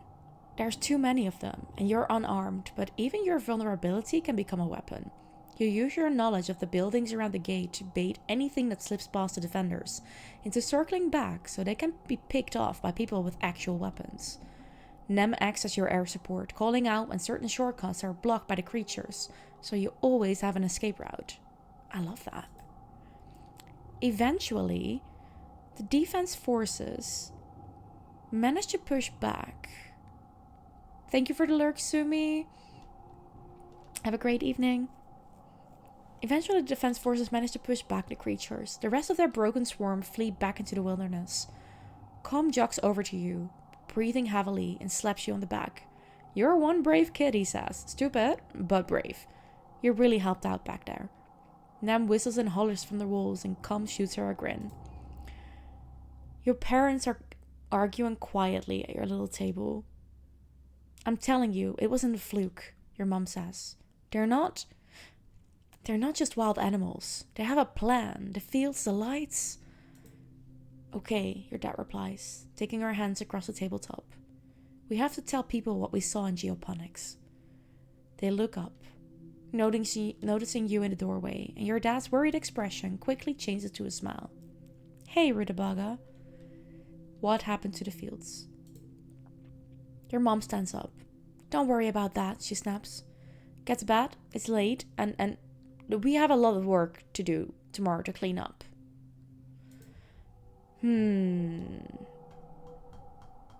I don't like you guys keeping secrets from me. Okay.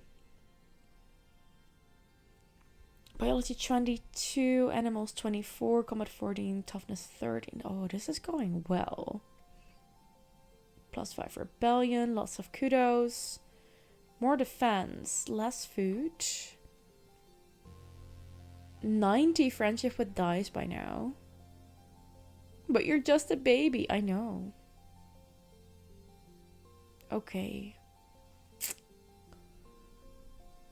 Wait. Oh, something is gonna happen between 14 and 15.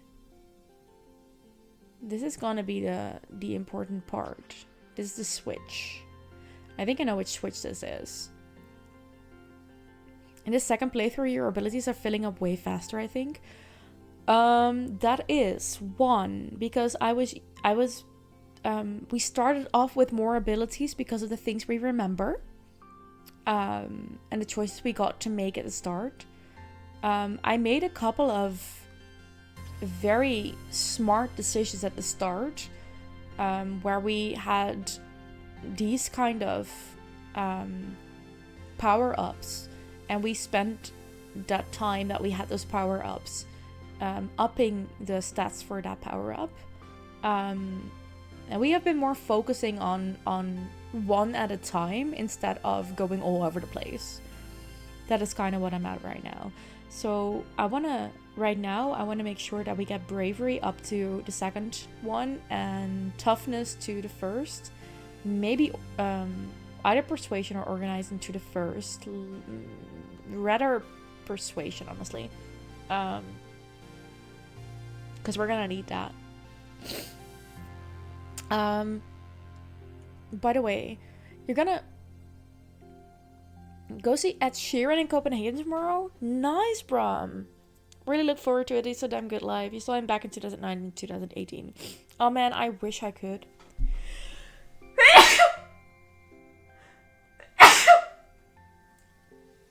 The problem here is with big artists like him is that they're either being put at a stadium here or in a huge place where the sound is just not as good.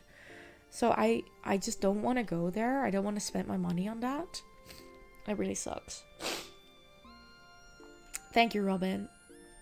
Enjoy your lurk, Smurf. Honestly, I think we did really well there with that glow. Yeah, that was good. That was good. We need to rest first now, though. Oh, we've changed. Let's see. Everyone has a different... Yes. We have our different... So cute. Dice has become this one now. We have Martz. And Tammy. Our mom has not changed. Sorry. You bought the tickets with your sister-in-law and she's going as your assistant, so you only have to pay for one ticket. It helps a lot on the price. That does help on the price. I understand that. Yeah. It's just so sad when the sound gets butchered like that. Like, it's not like it's fully... Like, in the stadiums, it's gonna be extremely butchered because it's just, like, those places are not built, designed for music concerts. Just not. Acoustics suck. The big places, what my issue there is that, like...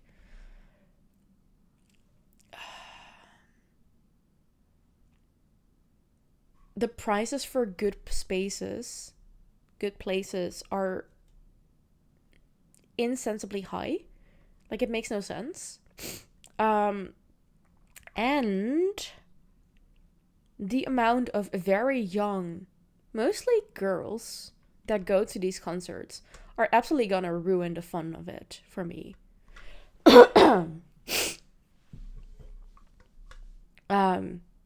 Because they just keep yelling at things, and I hate that. Robin, not the official account from the German train company, Regiobahn, explaining the emergency brake with cats. I love that. I love that. Some stadiums are in fact designed with acoustics in mind. Yeah, but not the ones we're actually having these huge concerts in. And not necessarily acoustics for music. I have not... Like, it does not compare to a good music stage. It just doesn't. It really doesn't. They even had a full storyline, aka the train is attacked by aliens. Cool. You specifically meant acoustics for music. Okay, so... yeah, it just doesn't compare.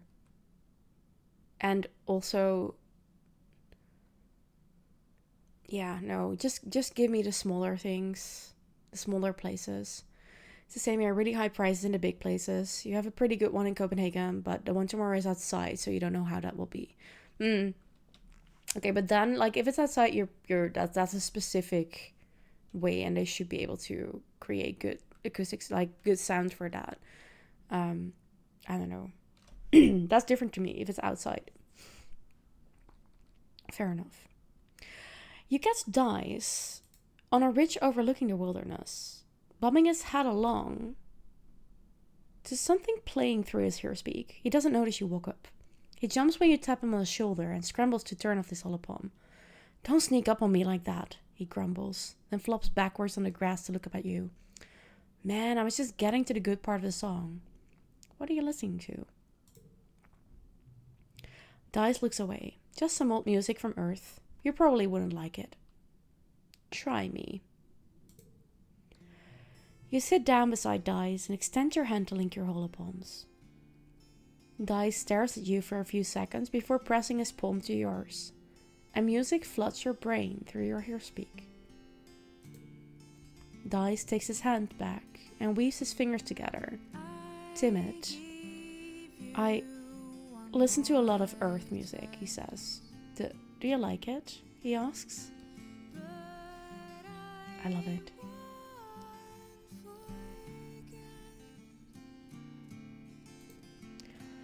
I love this band. Dice cracks a smile, relieved. Good, he says. It's my favorite right now. I always listen to the same album on repeat. It's comfort music. I really like her voice. He stares into his lap. Sometimes I feel like the lyrics are about me, Bets. They're just so deep. Like my soul really gets this kind of music. But don't tell anyone, okay? It makes me feel better thinking that someone knows my pain, even if it's just a dead earth woman. We're not gonna do this. What the hell? Dice nods and closes his eyes. Yeah, he replies. I have a lot of time to think, not like everyone else here.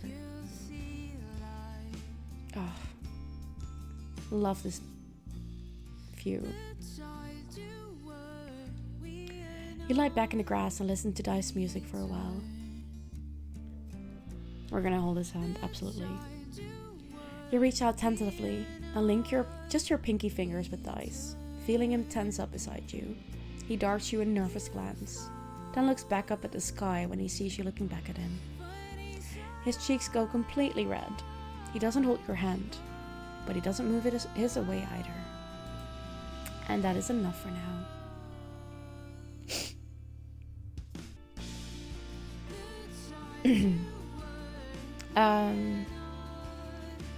Doesn't measure up to specific places designed for music, but you've been to several stadium concerts and they can be really good. Yeah, quality just meh. I have done several as well, but not gonna lie, the concert you had in Hamburg did actually sound quite good. It was a stadium but with an open roof. Brum, you're just hoping you don't get rain. Fair enough. Places like Paradiso or Trivia are usually much better. Absolutely. Absolutely. Those are actually my two favorites in the country. Although 013 is also quite fun, quite nice. Cross your fingers for the weather. Yes, we will, Brum. We will. Okay, I know this part is gonna be like blocked out in the VOD. It is what it is.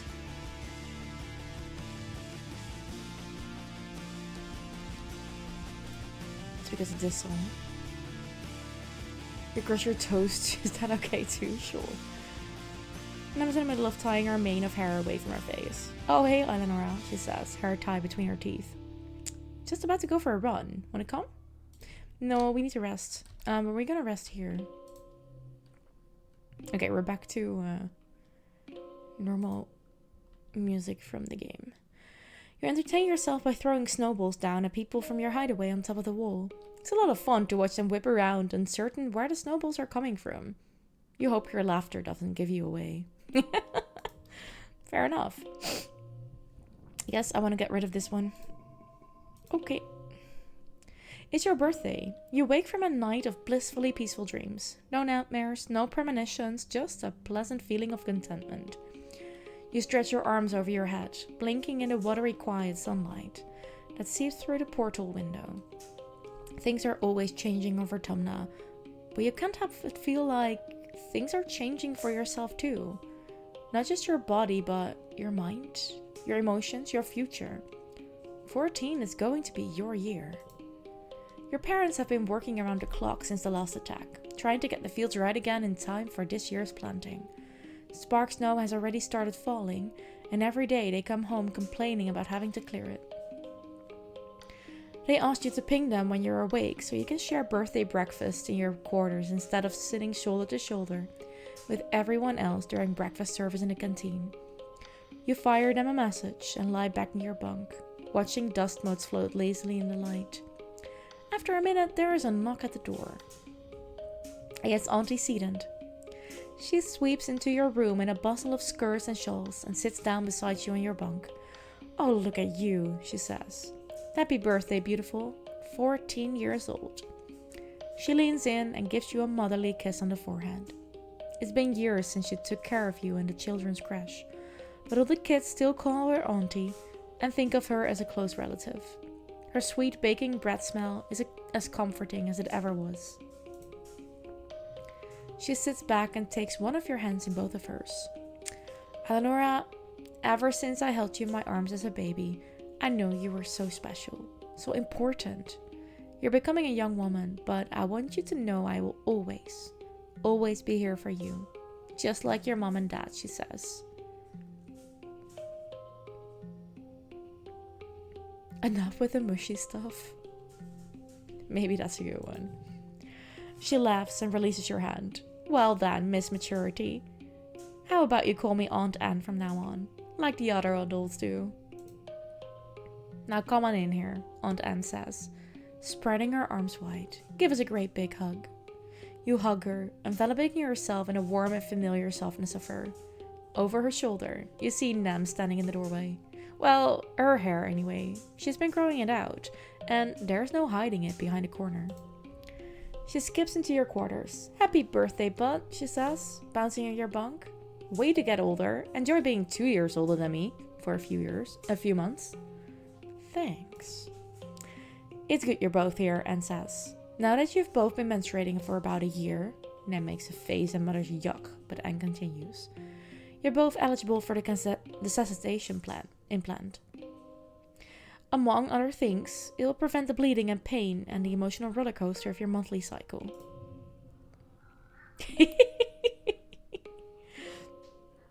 Good one. Mom, Nem hollers. Gross. Do you have to tell everybody about my cycle? I just don't want to get pregnant, okay? Anne laughs. Well, yes. That is the among other things part. But I don't expect you two to be needing that part for a few years yet, right? Nem looks disgusted by the prospect. Or maybe just by her mom talking about it. Maybe one day the two of us could. Ooh, interesting. What's the matter? Scared? No, Nem exclaims, punching you in the arm. No, of course not. It's just super sucks and now everyone's talking about how I'm becoming a woman. And how I'll... Oh? Finally look different than my brothers. Duh. She points at you. Don't you start to. I'll still kick your ass at sports ball. Even with cramps. Your parents finally arrive. Still damp from the fields and bringing in the smell of crisp, tangy snow on their clothes. Oh look! Birthday visitors! Your dad exclaims. And are you staying for breakfast? Anne reaches into her bag and brings out a stack of tiffins. No, thank you. But I brought your order with me from the kitchens, seeing as I was stopping by. She pats your hands one more time. Happy birthday again, Eleonora. You'll always be my baby, even when you're all grown up. Your mom shakes her head as Anne and Nem leave. Oh, Anne, she laughs. Sentimental to the core.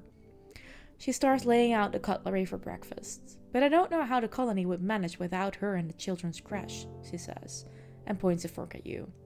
Family is more than the people that birthed you, Eleonora, and don't you forget it. I won't, Mom. I won't. But we are going to go on a break to take care of ourselves and our bodies. Because that's what we need, and there will be ads in about a minute. I'm going to read Brum Brum's message quickly. Often when you're in a wheelchair, you are not allowed in the front at concerts, but the Muscular Dystrophy Association in Denmark has some concert every summer. It's quite a big thing in Denmark, actually. And they have made an area where you can sit without getting pushed by screaming teenage girls and drunk people. So nice to actually be in front. You will try to find a picture and post on Discord. That's really cool. We have quite nice platforms here, actually, most of the time. Just raised parts of the venue that you can be at. And they're mostly near the stage, actually. Slightly to the side, but they're near the stage. Anyways, as will be incoming, I'm going to take a little break. Go get yourself a drink, a snack, go to the bathroom, do the things you need to be more comfortable for the next hour. See you in a bit.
Thank you for sticking around.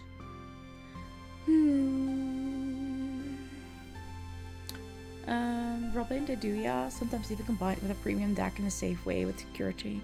Monitoring the area, yes. Welcome back, Smurf. You have the platforms too, and it's nice being able to see, but you're away from everyone else, if that makes sense. Like, you're not in the middle of the party. I don't get that feeling here, actually. I have a feeling that they're, like, actually, like, part of it. Because most of the times there are, like, people around, and they might... Like, we have a couple of venues around here where, like, levels are going up, up, up, up, up. So everyone will have, like, a good view, because you're all on these wide steps. And they place the platforms in between that so that the people behind you can still look over you, but you're in the middle, actually. I think they're doing that quite well.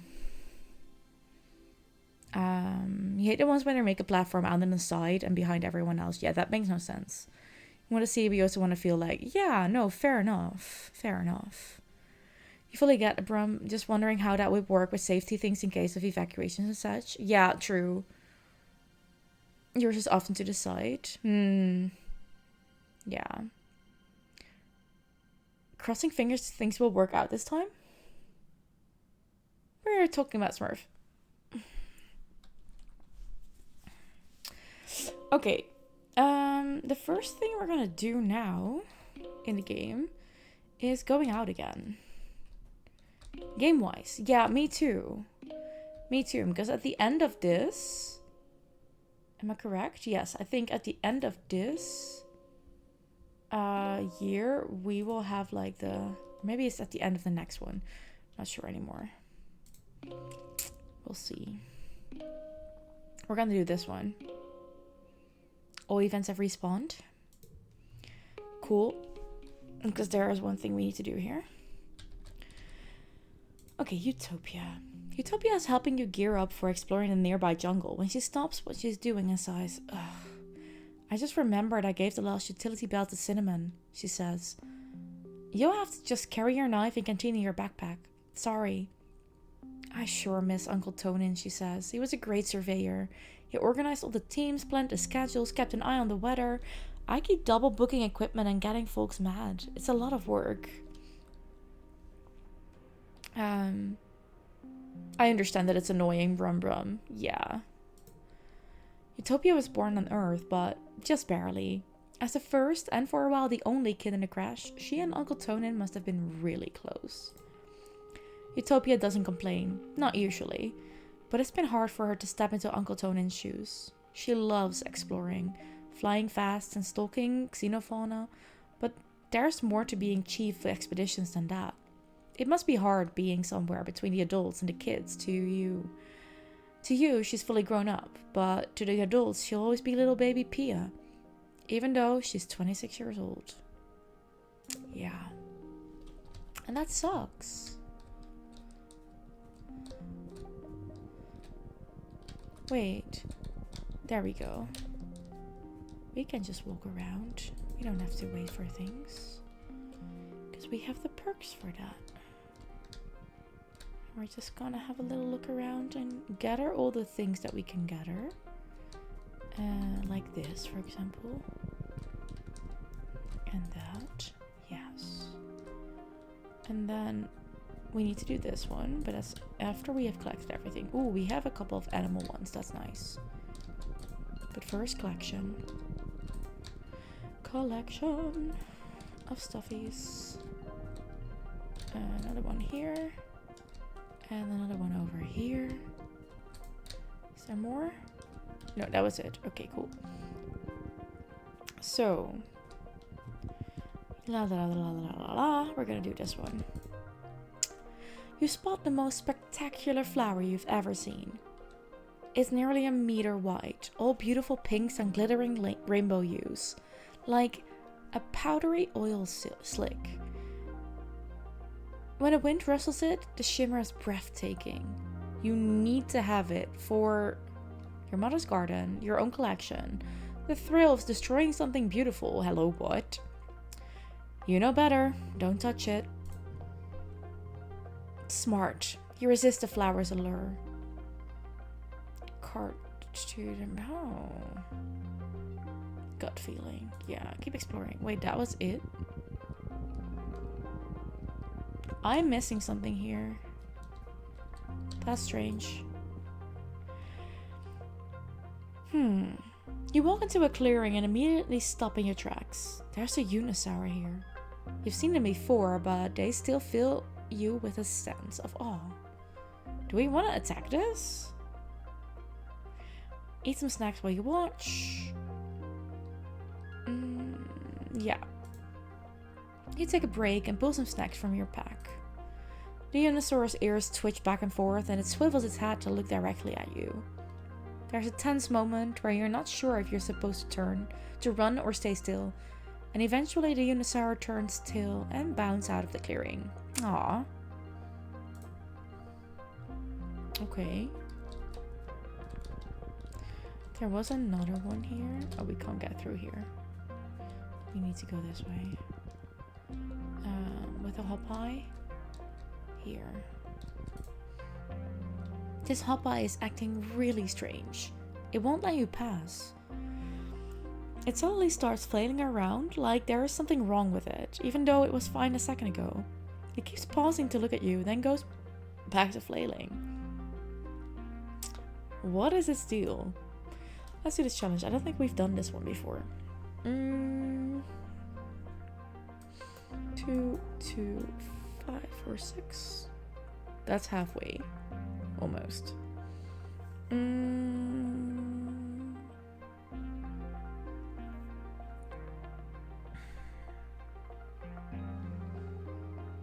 How about 3, 3, 4, 4? Sure. Win without using the cards? Or shall we get... Let's see if we can get some more. That's our... Wait, is that one already a super cool one? Okay, cool. Nice. Then we're done. Ooh, +4 animals. That's kind of nice. +3 animals, +3 perception as well. You stop trying to get past it and just listen.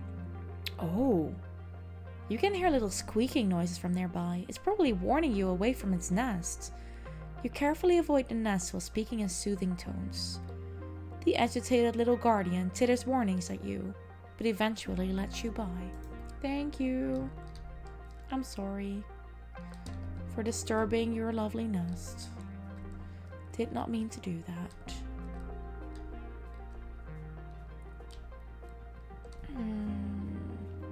So what are everyone's weekend's plans?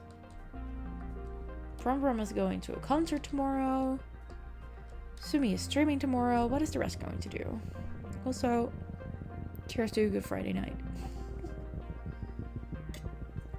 I just opened the fridge and saw I still had a bottle of white wine. I was like, yeah, I want a glass of that. You're minding your own business when you stumble into... There's something here. Something invisible that makes the hairs on your arms stand on end. Like an electric aura. As you walk forward, it begins to feel like something nipping at your ankles. But when you look down, there's nothing there. You back away, the sensation stops. You move forward, oof, it's worse. The feeling is like tiny electric bites and is growing more intense. Some kind of microscopic gnats? An electric field of some sorts? It hurts, but maybe you can find a way to avoid it and get through this area. Perceive it. Oh, that one's locked in? Sure. Here, have that.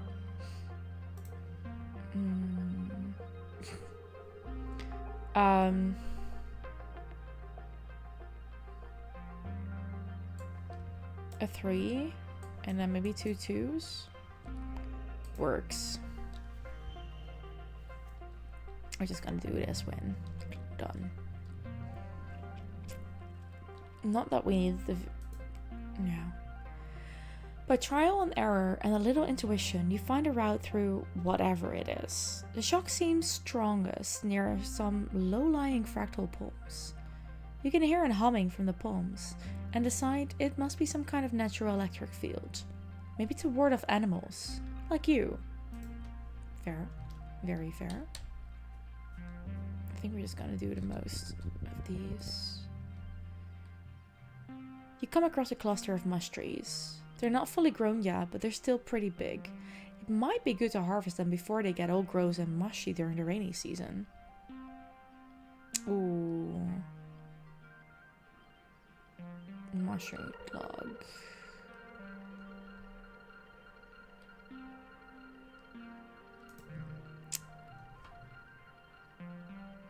Ooh. You spent the day cutting down mush trees. They're so light, even before they've fully dried out. You direct them towards the logging camp, where you're congratulated for your efforts. Well, thank you. Not necessarily what I wanted to do, but okay.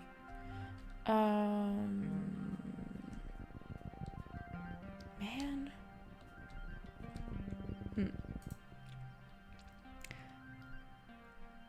Ah, right, the blob grass.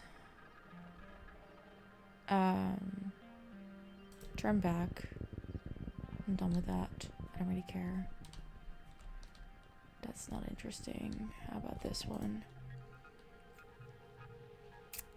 Spitting seeds. Just relax. You sit back and enjoy your midday rest in the beautiful surroundings. Yes. Cool.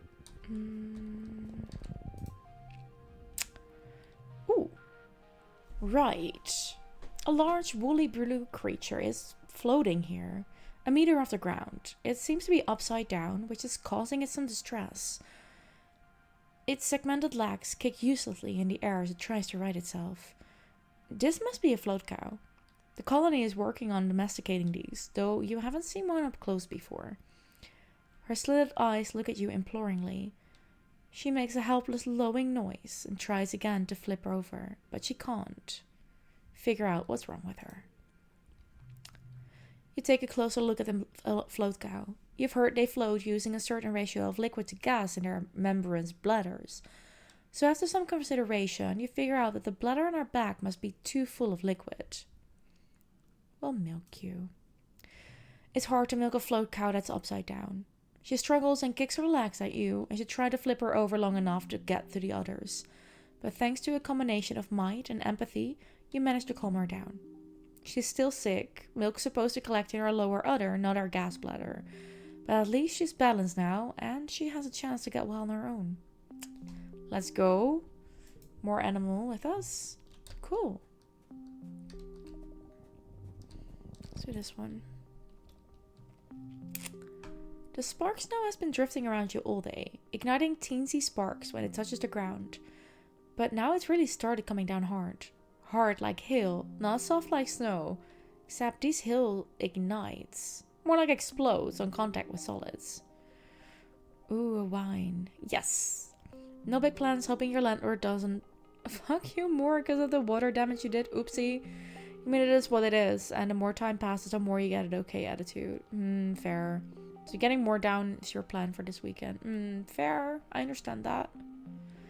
Find something to use as an umbrella. You break off a large leaf on the long stem and hold it over your head. It makes a pleasant kind of thrum as the drops splatter on it. Okay, cool. That was new though. How about this one? What are you? A stream cuts through the path here. No, turn back. We're not gonna do that one.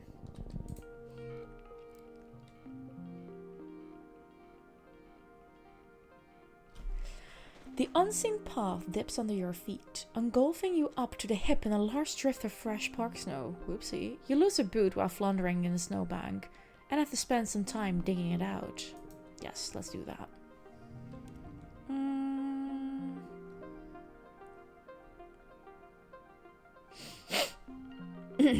Oh, becomes a physical red. You know what?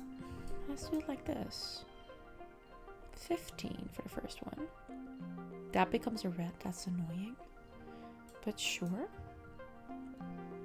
And then... No, wait. Then we do that one. And... this one. And that one. And that one.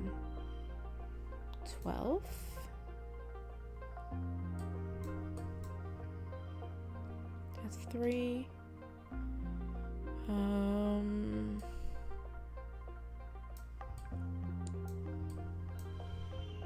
There we go. Super goal. Not that we need the perception, but it's fine.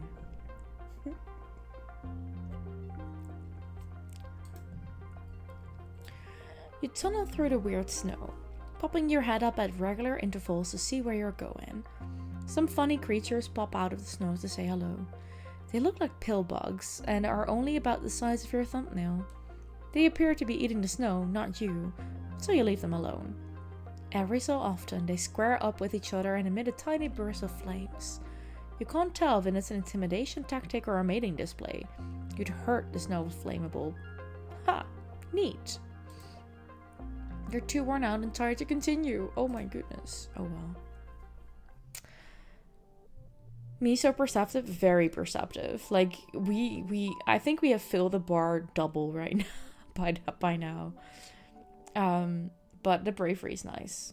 Also, that is 1 away from that. This one is also 1. No, yeah, also 1 away. This one is, I think, 10 away. General white wine or classic need to be in the mood for white or red Eiley. General white. Yeah, generally white.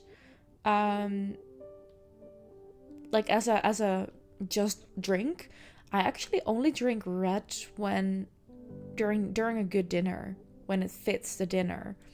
So that will be with red meats or game. Then I drink red wine. Other than that, it's mostly white. If it's very, very warm and we're out for drinks, I might get a rosé, but it's mostly white.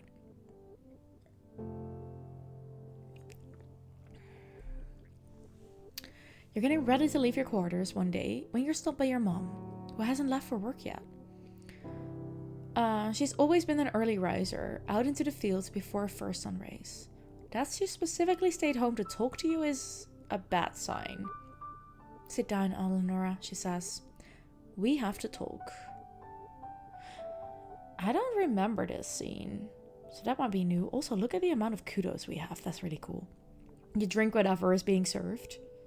Yeah, but if I get a choice, like, this is something I buy myself. And it just, like, when it comes to with a meal, it needs to fit. Like, I've seen people drink red wine with fish, and I was like, this does not combine at all. Like, I'm not that wine snob, but I'm like, this, like, the tastes just do not combine. It makes no sense. You get your point, Chip. No, Robin, it's not. No, it's not. I don't drink this for the alcohol. I drink it because I like the taste of it. That is something else. Like, secret wine snob confirmed. You know, the thing is,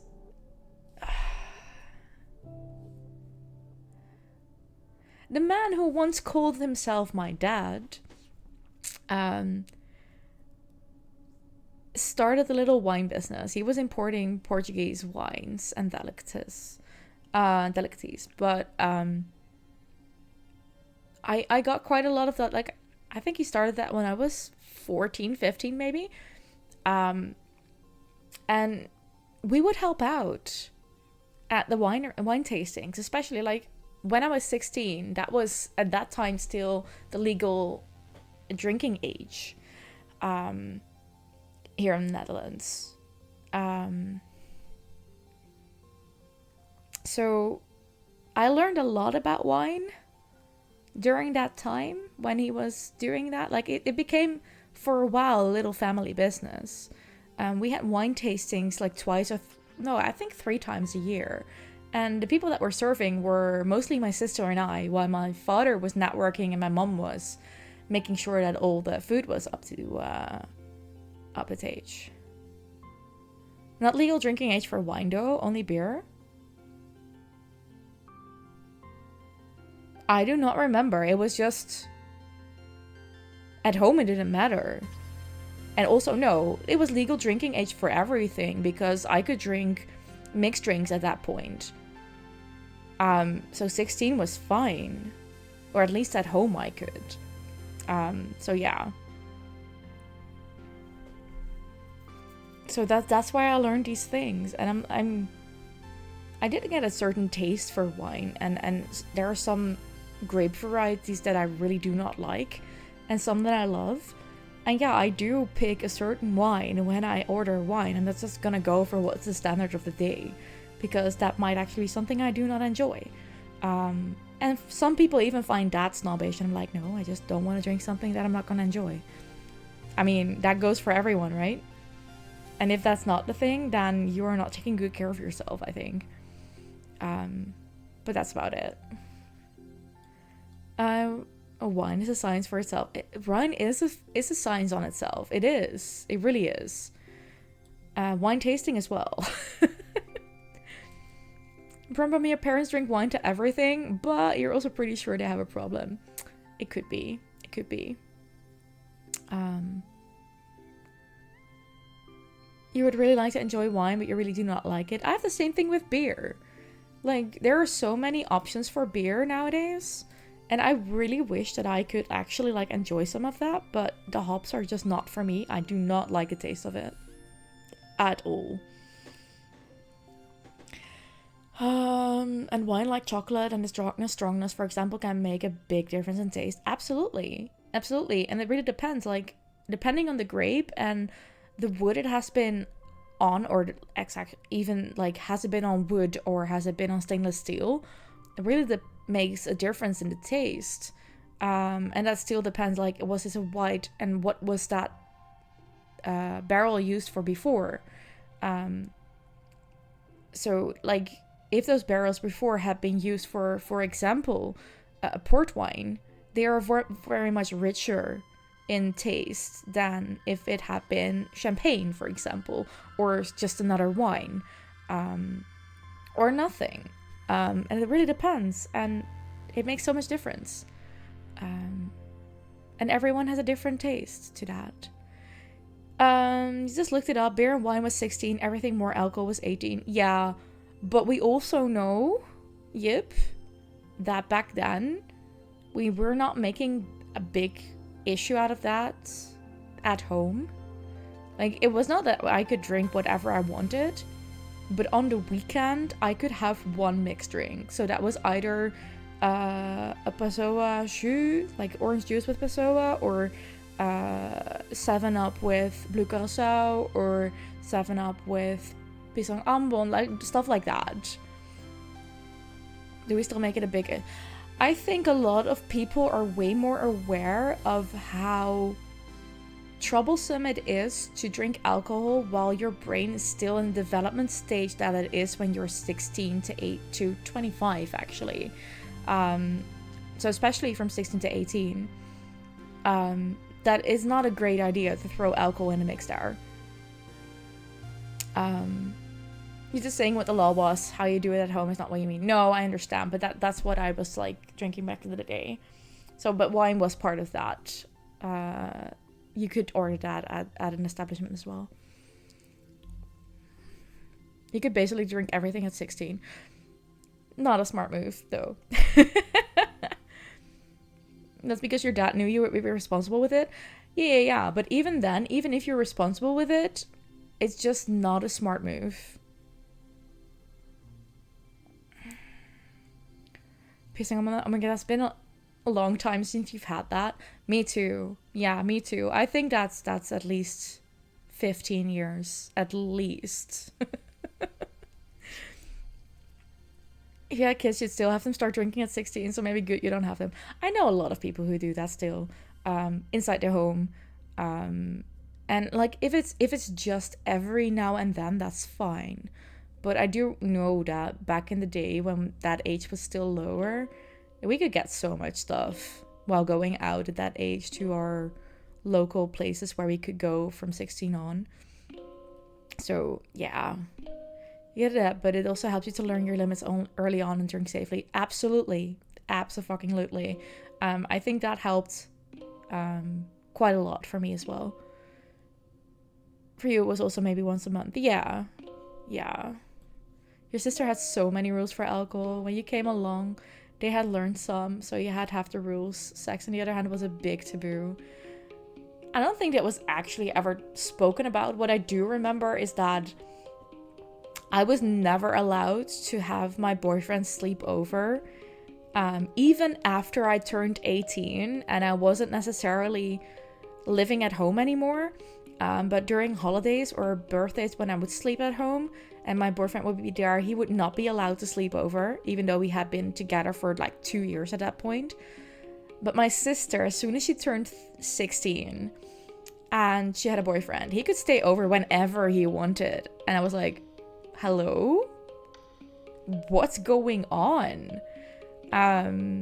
Even my mom couldn't explain that one.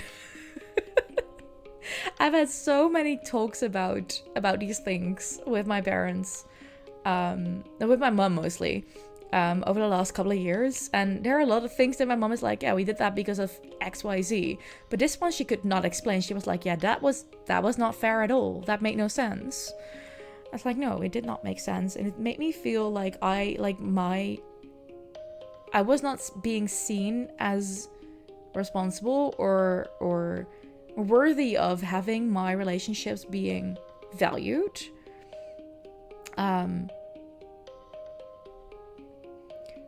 So that was not cool. For you, it's just, you have always believed it is good to know what your limits are before you learn to drive. Oh, absolutely. I agree with that. Before you start driving a murder weapon, absolutely. Fair enough. You tried some Prosecco while you were 13, and yeah, I agree with me. Alcohol was such a normal thing for you when you were... yeah.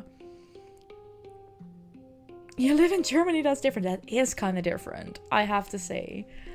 Like, in here is like, the further you're to the east or the south, it is also like more standard for some reason. But yeah. Innocent Eiley just needed protection from nasty sexy times? No. Because honestly, all it did, and I told my mom this, all it did was making sure that I would lie to my parents about staying over at friends, and they would help me out with that so that I could spend time at my boyfriend's. I was already doing that when I was 16 still, but like they did not allow me anything with that. And I was like, you do let me go to his parents in a different city to spend the night and stay over.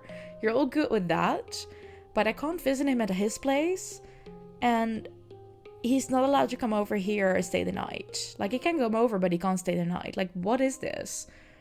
And they were like, yeah, but his parents are there. And like, yeah, but he's over 18. Like, it's not like they are keeping an eye on things there. So I would be happy to spend time with them and over there. And his parents were lovely. And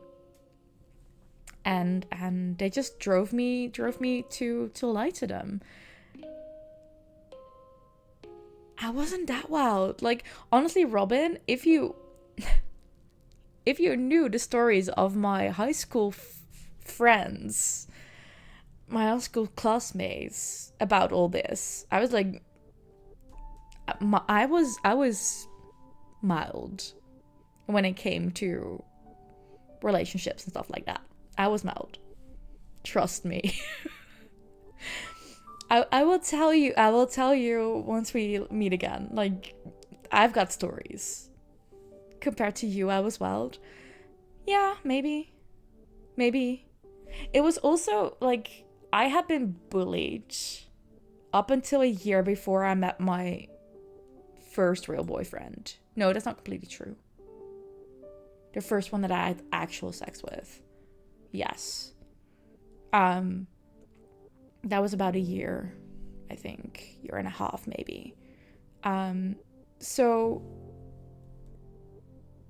up until I was about 15, 16 years old, I had not felt valued, worthy whatsoever. And this guy was absolutely the sweetest. And it was time for me to explore things. And I've explored quite a lot. And it was fun. But it was all safe and consensual. And I stood my ground and I kept to my boundaries.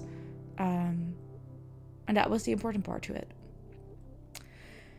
There's 13 years between you and your sister, so there are a big difference between your childhoods. Fair enough. I understand that. There is about 2.5 years between my sister and I. So the changes that were there, like the differences between that just not make sense.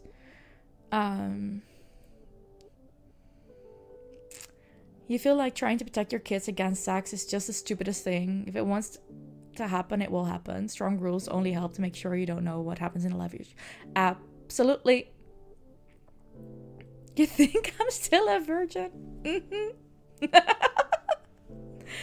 Haven't been for 20 years, mister. 21 almost.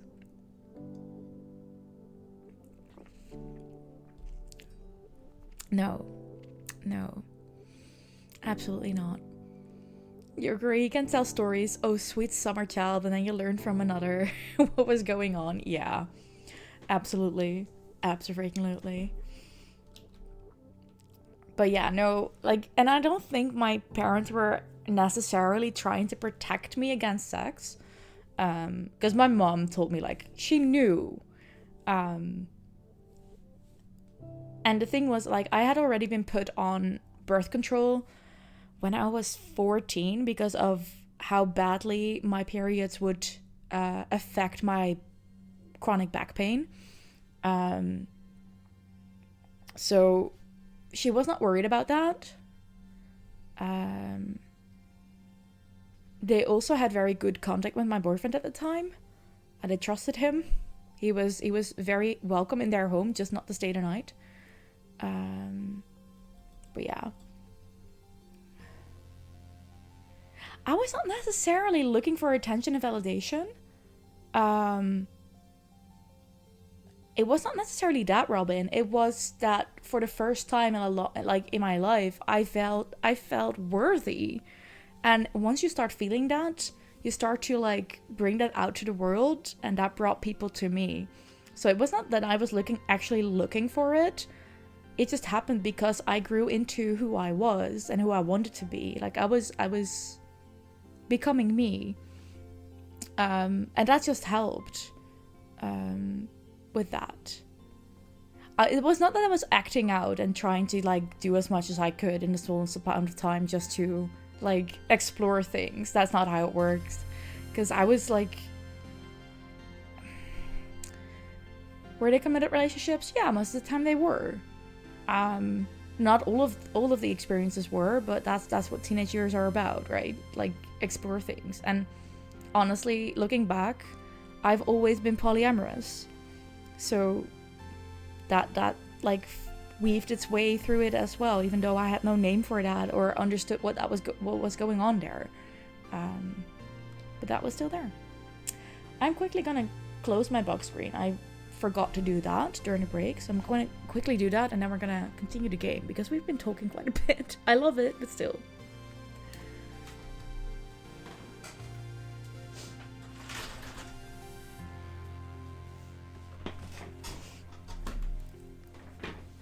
There.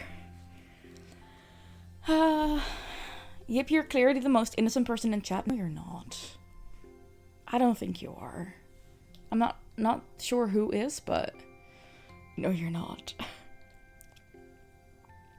You always saw yourself pretty innocent until your best friend looked at you during a game of I Have Never and said something like, oh, but you're always a little kinky one.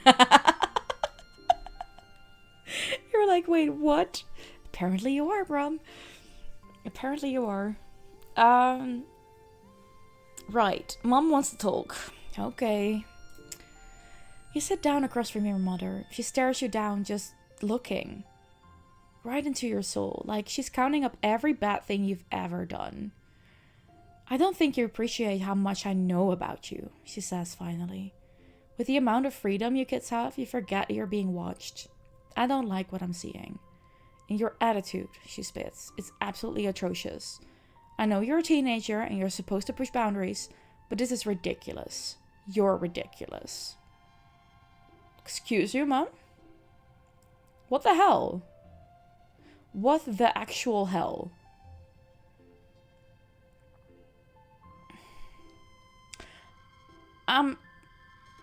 Kinky in what way though? Oh, Yip wants to know. That's a good question though. I'm gonna say silent because this is not worthy of a reaction. She bangs her fist on the table for emphasis. This isn't some Hollywood high school drama, Eleonora. This is real life. This is life or death. Do you get what I'm saying?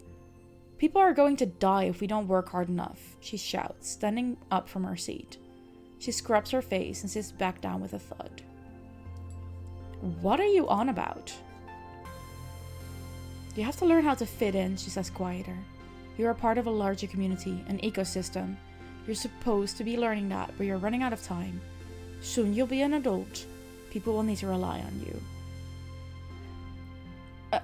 Where is this coming from? Is this because of how rebellious we are?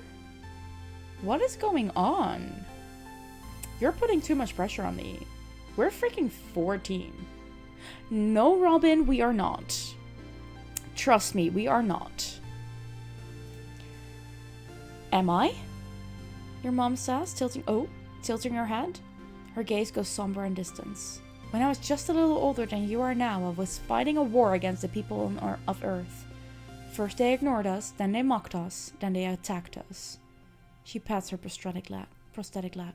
And then we won. All so we could give you the chance to grow up here. Don't disrespect me by wasting it. Your mom reaches out and pats her hand patronizingly. I remember being your age, full of anger, ready to fight anyone who told me what to do. I wish someone had told me that I deserved better. I wish... She shakes her head. You can do better than this, Eleonora, she says solemnly. You just have to apply yourself and listen to your elders. This colony needs you to be a part of it. It is why you were born. No. I was born because you wanted me to be born. I have no obligation to do what you want me to do because of being born. I don't owe you anything.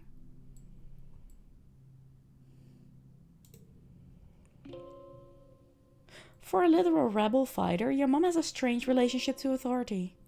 You'd think she'd understand what it means to want freedom above all else. She's such a hypocrite. You're sick of people telling you what to do, thinking they know what's best for you. They don't know what it's like to grow up on an alien planet. They don't know what it's like to have all these weird thoughts and dreams. No, they don't. Yip only does missionary sex for procreation. Of course you do, hun. Brum brum. You think it was mostly because you and your then boyfriend had experimented a bit more than the rest of the company had at that point? Yeah. Nothing wrong with that. I am not sure where this came from, but Mom, that was not cool. At all. I do not get this. Hi, Dice. Dice is in his drainage sewer hideout, listening to music through his ear speak. Hey, Eleanor, he says, gesturing to turn it off. What's going on? Give him a little gift. I know you like it. I know you do. Yeah, we need some time off, I know. But also, Mom, you're a bitch. Not sure what's going on there, but I don't like it at all. Little check-in here. Just to, I know. Can I just, oh, I can't see that right now. Just wanted to check something. Fine, we'll hang out on the walls. You're enjoying some quiet time on the walls when you look down and see a group of school children on a field trip outside the walls. Wait, are you missing a field trip? Ah, maybe you are missing something by doing all your schoolwork up here alone. No, we needed to do that. Yeah, this one can go. Yes. I think we have that double anyways. Okay. And now we have... you're all for exploration. It's great to get to know what you like and don't like, as long as it's missionary sex for procreation. Uh-huh. You were together a long time, so you missed out on larger stuff. You don't regret your early years, but you should have walked away and lived a little in your mid-20s. You did that in your 30s instead. I, you know what? I think we experiment when we need it. When we are ready for it. I did so in my late teens. I did so in my early 20s. I did so again in my early 30s. And I'd probably be doing the same thing in a while again. And it's all good. Like, reinventing ourselves, finding new things we enjoy, finding things we don't enjoy. It's growth. That's part of it. So yeah, don't worry too much about it.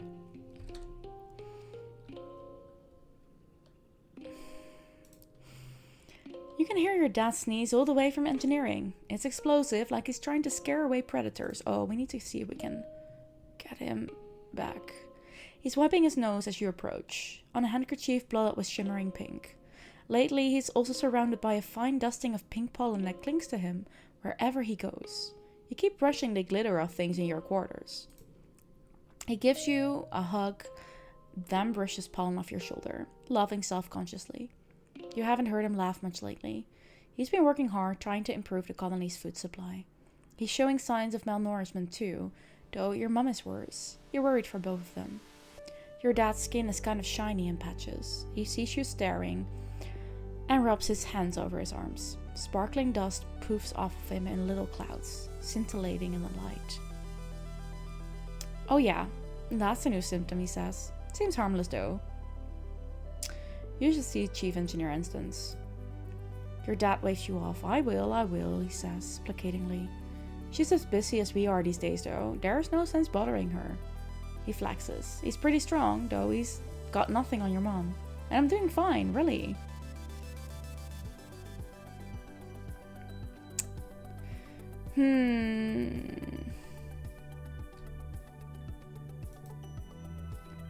He just grins. What? It's true.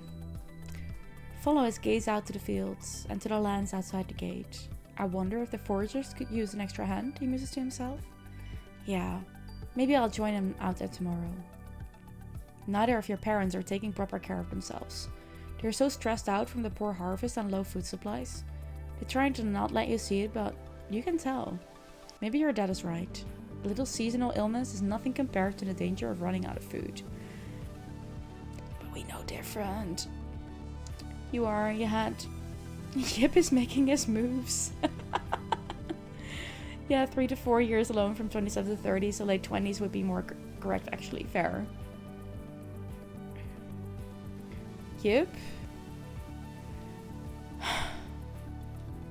Like, there's nothing wrong with missionary. Nothing at all, if done well. To say it's the best, no. The only? Abso-fucking-lutely not.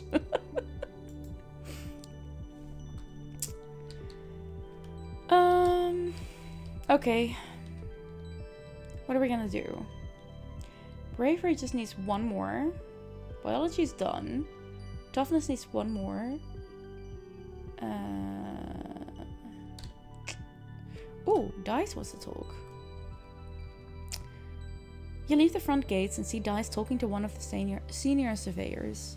He listens intently to their instructions, and the surveyor hands him a satchel of instruments and claps him on the shoulder before walking away. Dice turns to you. Hey, Eleanor, he says. He hikes the satchel on his shoulder and gives you a shy smile. It's still kind of weird to be allowed to be outside the walls.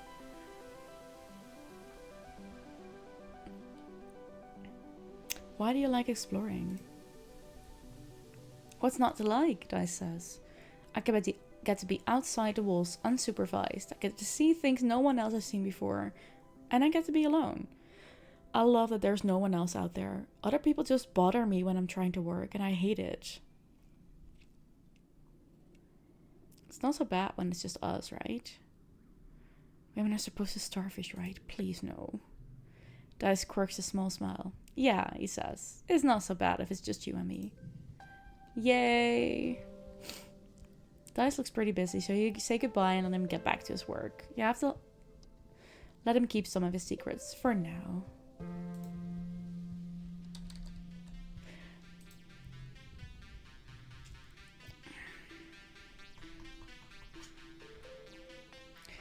course, just relax, lay down. Well, sometimes that's fun, depending on the quality of touch. There.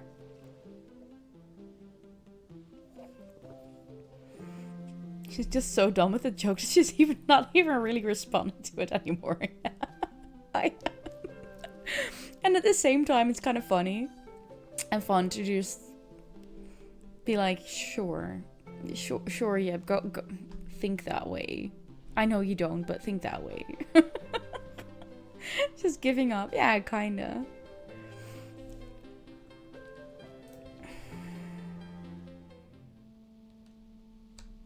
Okay, planes.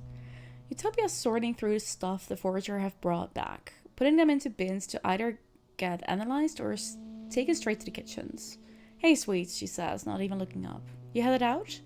You and Dice take care of each other out there, okay? She sighs. I've got to get through all this before day's end, she says. It'll take me all day, unless you're hurrying to help me out. Sure. Utopia lays out an assortment of mushrooms. Alright, here's a simple one. Which one of these fellas is poisonous? Pick the right ones. Mushrooms? You got this. You know what kind of mushrooms are served in the canteen, and it's easy to pick them out of the assortment.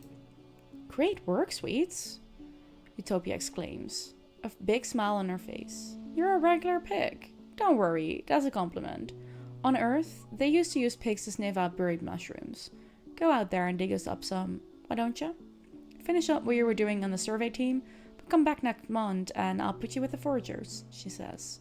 You'll be in the Valley of Vertigo. It's one of the best places to forage for wild berries and other edibles. The fact I don't end stream is straight is an answer? Wait, what? How do you mean that, Smurf? Please explain. Okay then, so you know it's a question that relies on mood and partner and other things, but do people in chat have one go-to person? Ooh, that's a good question. It's absolutely a Friday evening after dark question. Great timing, yeah, well done.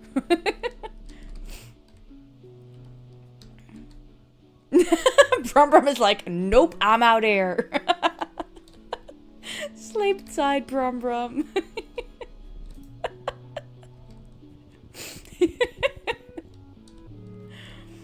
Oh, that was too well timed.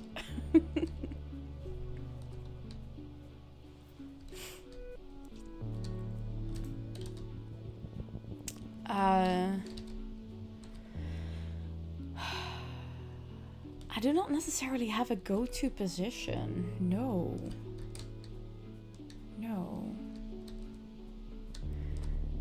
It's a positive antler, like you are fine with our behavior. I absolutely am, yeah.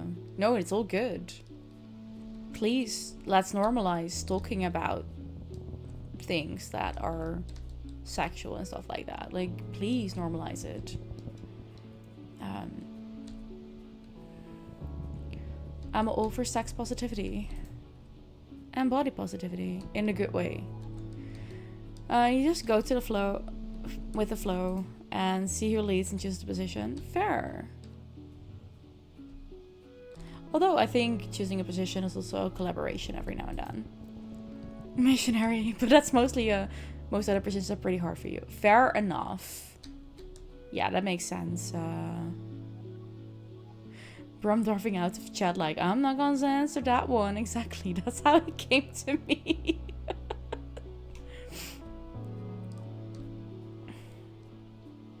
No, understandable, Brum. That makes sense. Not that you have much experience, unfortunately. Hey, that's all good. That's all good.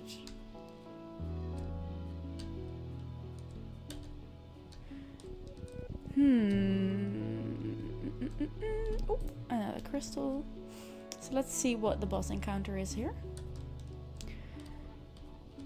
Don't want to ask an assistant to help out there. No, I would not do that, indeed. I would not be comfortable with that, I think. But maybe that's different for some. Nope, not at all. No. Fair enough, Brum. Fair enough. You spot an enormous unfamiliar flower. Large waxy petals joined to form a basin brimming with goopy yellow gunk. The entire thing has a sticky, melting look. The awful smell of the juice permeates in the area. It's like something died in there. Drink the goop? Are you insane? Wait and watch. Bye, dear. One of the nearby bushes starts rustling. Ooh, another bush bub. It approaches the plant and dips an arm into it, bringing it to its face and licking it. Then it sticks its head right in there and drinks. You try not to gag. Blech. After some long, deep gulps, the blush band wanders away, looking slightly tipsy. We can still try and drink it. Put your hand in and feel around in there. That. Oh, combined with the conversation we're having, that is one very suggestive prompt. Oh. You know, I'm open. It was more of a little joke about we are playing these little don't behave wrong games while we all know we are all okay and fine chat-wise. True. Did anyone other than Brum answer the question? I did. I said I don't have a standard go-to. No, that literally depends on the partner and my mood. There is no go-to that I think is the best or most comfy or most delicious or I don't know. No.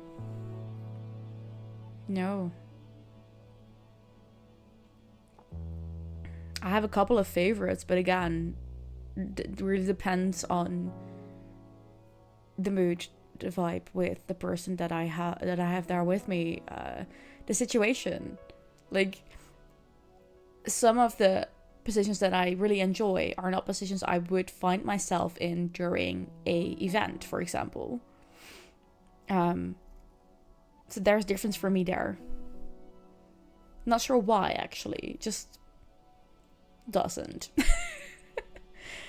We're getting close to another break. I do want to go on for about another half an hour at least. So I'm gonna throw in a little break here. After we have put our hand in and felt around. You tentatively slip your hand in a little ways and feel around. Suddenly, the plant contracts and sucks your arm into the elbow. You panic, expecting the sting of digestive juices, but it's just warm, gross, but oddly pleasant. There seems to be nothing else in there. You plant your feet on either side of the flower and pull your arm out with a mighty slurp. Your hand smells awful, but feels all tingly and kind of stronger? All your noise attracts a nearby bush bub. It comes scurrying out of the bush, growling and cackling at you.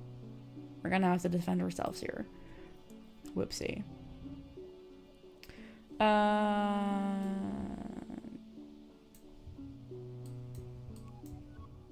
Perfect.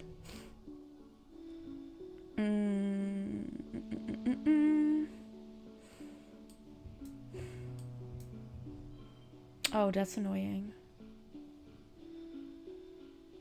All you can say about 90% of the Kama Sutra positions don't make any sense for you, and no, you don't have to test it. Well, never will. That's all good. That's all good. How about we do it like this, and then this one here? Yeah, that's fine. And then 3, 4, 2, 3. Sure, we won. And honestly, a lot of the Kama Sutra indeed does not make sense or ask for a flexibility that most people don't have. Agreed. We're gonna read this once we get back from break. Get yourself a snack, a drink, go to the bathroom. I'll see you in a bit.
Thanks for sticking around. Robin heard some interesting ones from Easy Toys when it comes to names. You'll love it. Fair. Yep. No, that's not necessarily boring. Like, you enjoy what you enjoy. It makes sense. What I just realized while thinking about it, because these questions keep like going on around in my head, I like to switch things up. So I don't want to stick in one position during it all. Please move me around, or I'll move you around, or whatever. Just, yeah, no, switch it up. And that goes for a lot of things. Also for intensity, rhythm, stuff like that. Just switch it up. Start slow, build it up. So yeah, and with that comes the switching up as well. You're not saying these are the only ones you like. Fair enough. No, fair. Okay, the funny creature rears up and stomps the ground intimidatingly. By reading its body language, you realize it's just trying to move you away from the big flower. You back away slowly, talking softly to it. Good bush pup. You can keep your gross stink flower. It's all yours, buddy. We keep exploring. New perk. Ooh, toughness perk. Let's go. Red cards get +1 in physical challenges. Cool. Thank you.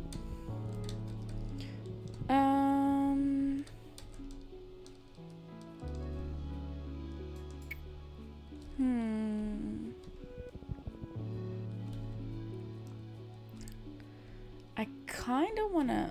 Yeah, we're just going to go back. Kind of want to quit. We're done.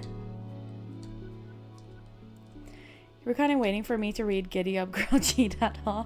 Yeah, fair enough. I was debating if I was going to read that. Now I actually did in the end. But not in the way you probably wanted me to. I was like, am I going to give you this? Maybe not. The wildlife tries to help us to get the dangers of the natural fauna. Yes. And also, there is this, like, well, I'm looking for something specific. And, I'm not gonna spoiler on what it is. But we'll see. I'm gonna go home. Yes, go home. I know it ends the month, but I think we need to do this now. Yes. More on animals. Animals is almost full as well. You're at lunch with your parents. Sliced soy cakes and watery broth again. Great. When they put down their cutlery and take a look at you. Then you... at each other and then you. Eleonora, your mom says, there's something we should tell you. We've tried to shelter you from some things, but we think you should know why we've been working so hard in geoponics. There's a meeting after lunch, and I want you to come with us. I already know about the food. Your parents exchange surprised looks. What? You do? Your mom asks, how? You scramble to explain that they haven't exactly been subtle. The announcement of Virginalia, plus how stressed they've been. You can put the pieces together.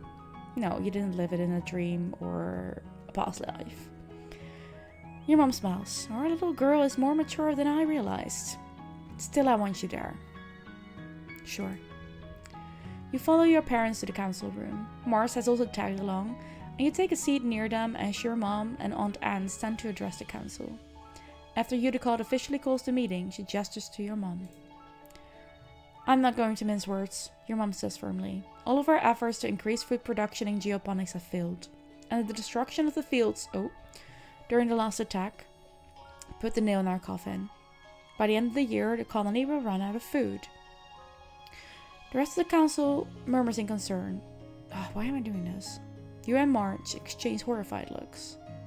You've been doomsaying about our food supply for 2 years, Flulu. Red questions. Do you mean to say we're past the point of no return? Your mother nods grimly. I'm afraid so. Even with rationing, without securing a autumnal food source, our supplies will run out by wet season. She gestures to Anne, whose face is grave. Anne and I have gone over the supplies and come up with food plans. We've crunched the numbers. Your mom sighs and spreads her hands. I'm sorry. Geoponics should have been producing better by now.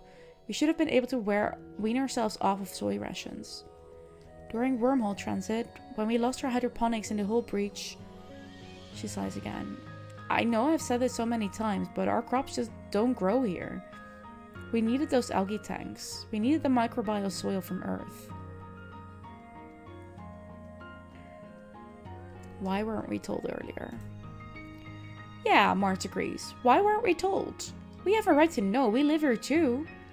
She stands up and slams her hands on the table. We've been here for 4 years and we could have been helping this whole time. And all you did was have meetings about it. The council looks at Mars with surprise, and then contempt. Utica chuckles weakly. Imagine being carried for so long, and being upset that your feet could not be cut by the rocks. She waves one shaking hand. Seeing the future is the privilege of youth. Thank goodness we have them to point out our flaws. Mart sits back down again, confused by Utica's words, but fuming at her dismissive tone. So what do we do now? Instance asks. Starving to death isn't an option. No, it isn't, your mom replies. We need to secure a food source this year, before our rations run out. We're working double shifts in geoponics, but it's not enough. We need more people planting, tending, turning the soil. We need more hands. I can pull back the surveyors and focus on foraging native plants, Utopia offers. Even the young folks can help. If they've proven themselves around the survey equipment, I'll send out a holo message later. This has been the burden of geoponics for too long, Utica says. It's time we all step up, for our future. The council nods in agreement, and your stomach rumbles ominously.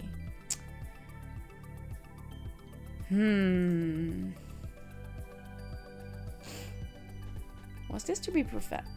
Could we have prevented this? That's my question now. Strange. I've been foraging a lot, Dai says, hitching his bulging backpack up on his shoulder. There's a lot to eat, if you don't mind eating bugs and mushrooms. Yeah, we should use his knowledge. How far are we with this friendship? We're almost at 100. Let's go. Is there anyone else who wants to talk? Mart.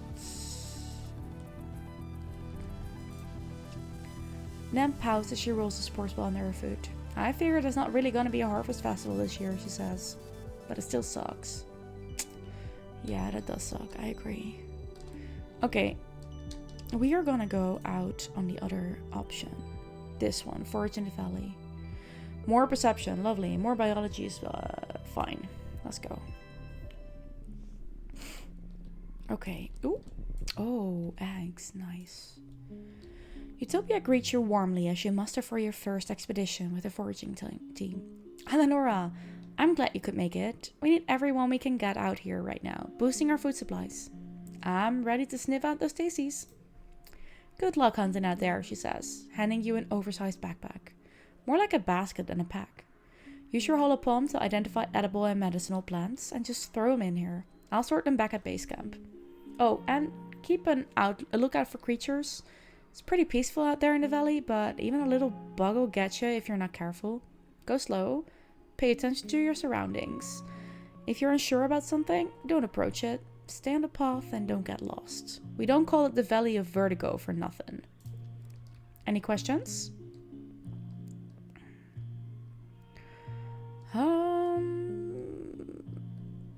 We're not gonna flirt with Utopia. No. That's just wrong. Like, Utopia's what? 26? 27? We're 14. No, we're not gonna do that. Well, Dice will be with me this time. Utopia looked like she's trying not to smile. Nah. Dice is good at finding new things. Just not so much the same things over and over. You'll be okay though, she continues. You won't be alone out there, and you're doing important work. You're about to leave when Utopia snaps her fingers. Hold up, Eleonora. We're also investigating some species we might domesticate. Those we'll want to tag and capture. Ideally, we're looking for herbivorous creatures that already live in herds and either produce something edible or reproduce quick enough we can slaughter them for meat. If you see anything that fits the bill, tag them and bring them back. Okay.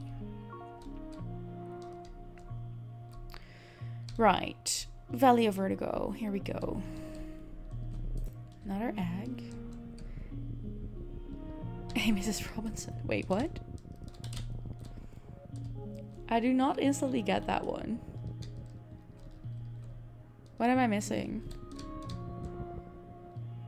With that one, Smurf. I do not get the reference. Wait, is that a way through? No. Flirting with another woman. Ah, with another woman. Check. Check. No, we're not gonna do that. Okay, this is an encounter. That is interesting, so we're gonna do that one. You spent some time working in geoponics. Valley of Vertigo dancers? Vertigo dancers. Ah, check. There we go. I don't think I've seen that movie, honestly, Smurf. Vertigo. Yeah, I understood you up in the when I read it the second time. You spent some time working in geoponics, so you know your way around a plant or two. Walking through this area, you notice something different about it. The bare ground feels bouncy, like a trampoline, and the plants all look weirdly stunted. Not a lot can stifle nature here, so it's honestly a little weird that there's no grasses or mosses growing here.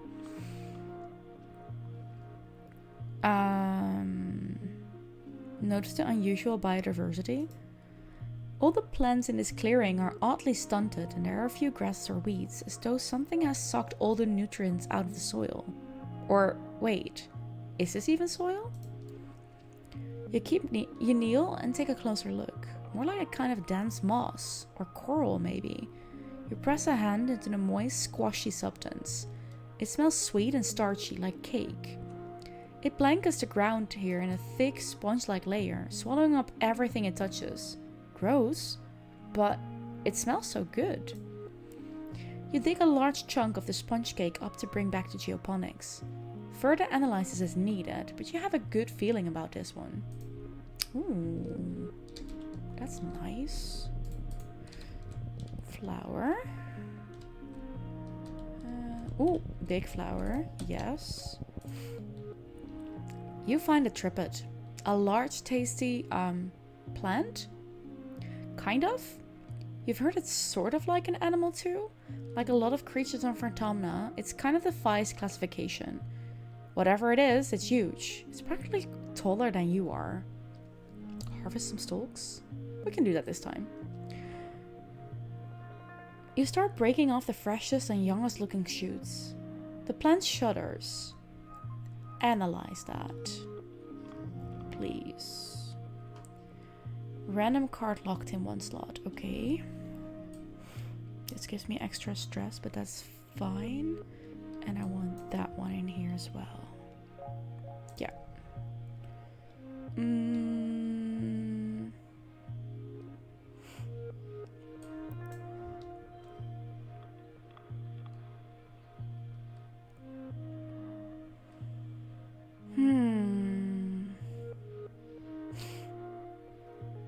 Oh wait, no, we're gonna do it like this.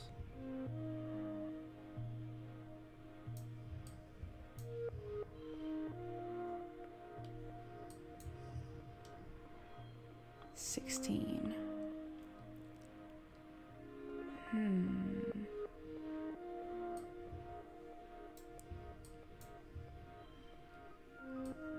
That one can't be changed.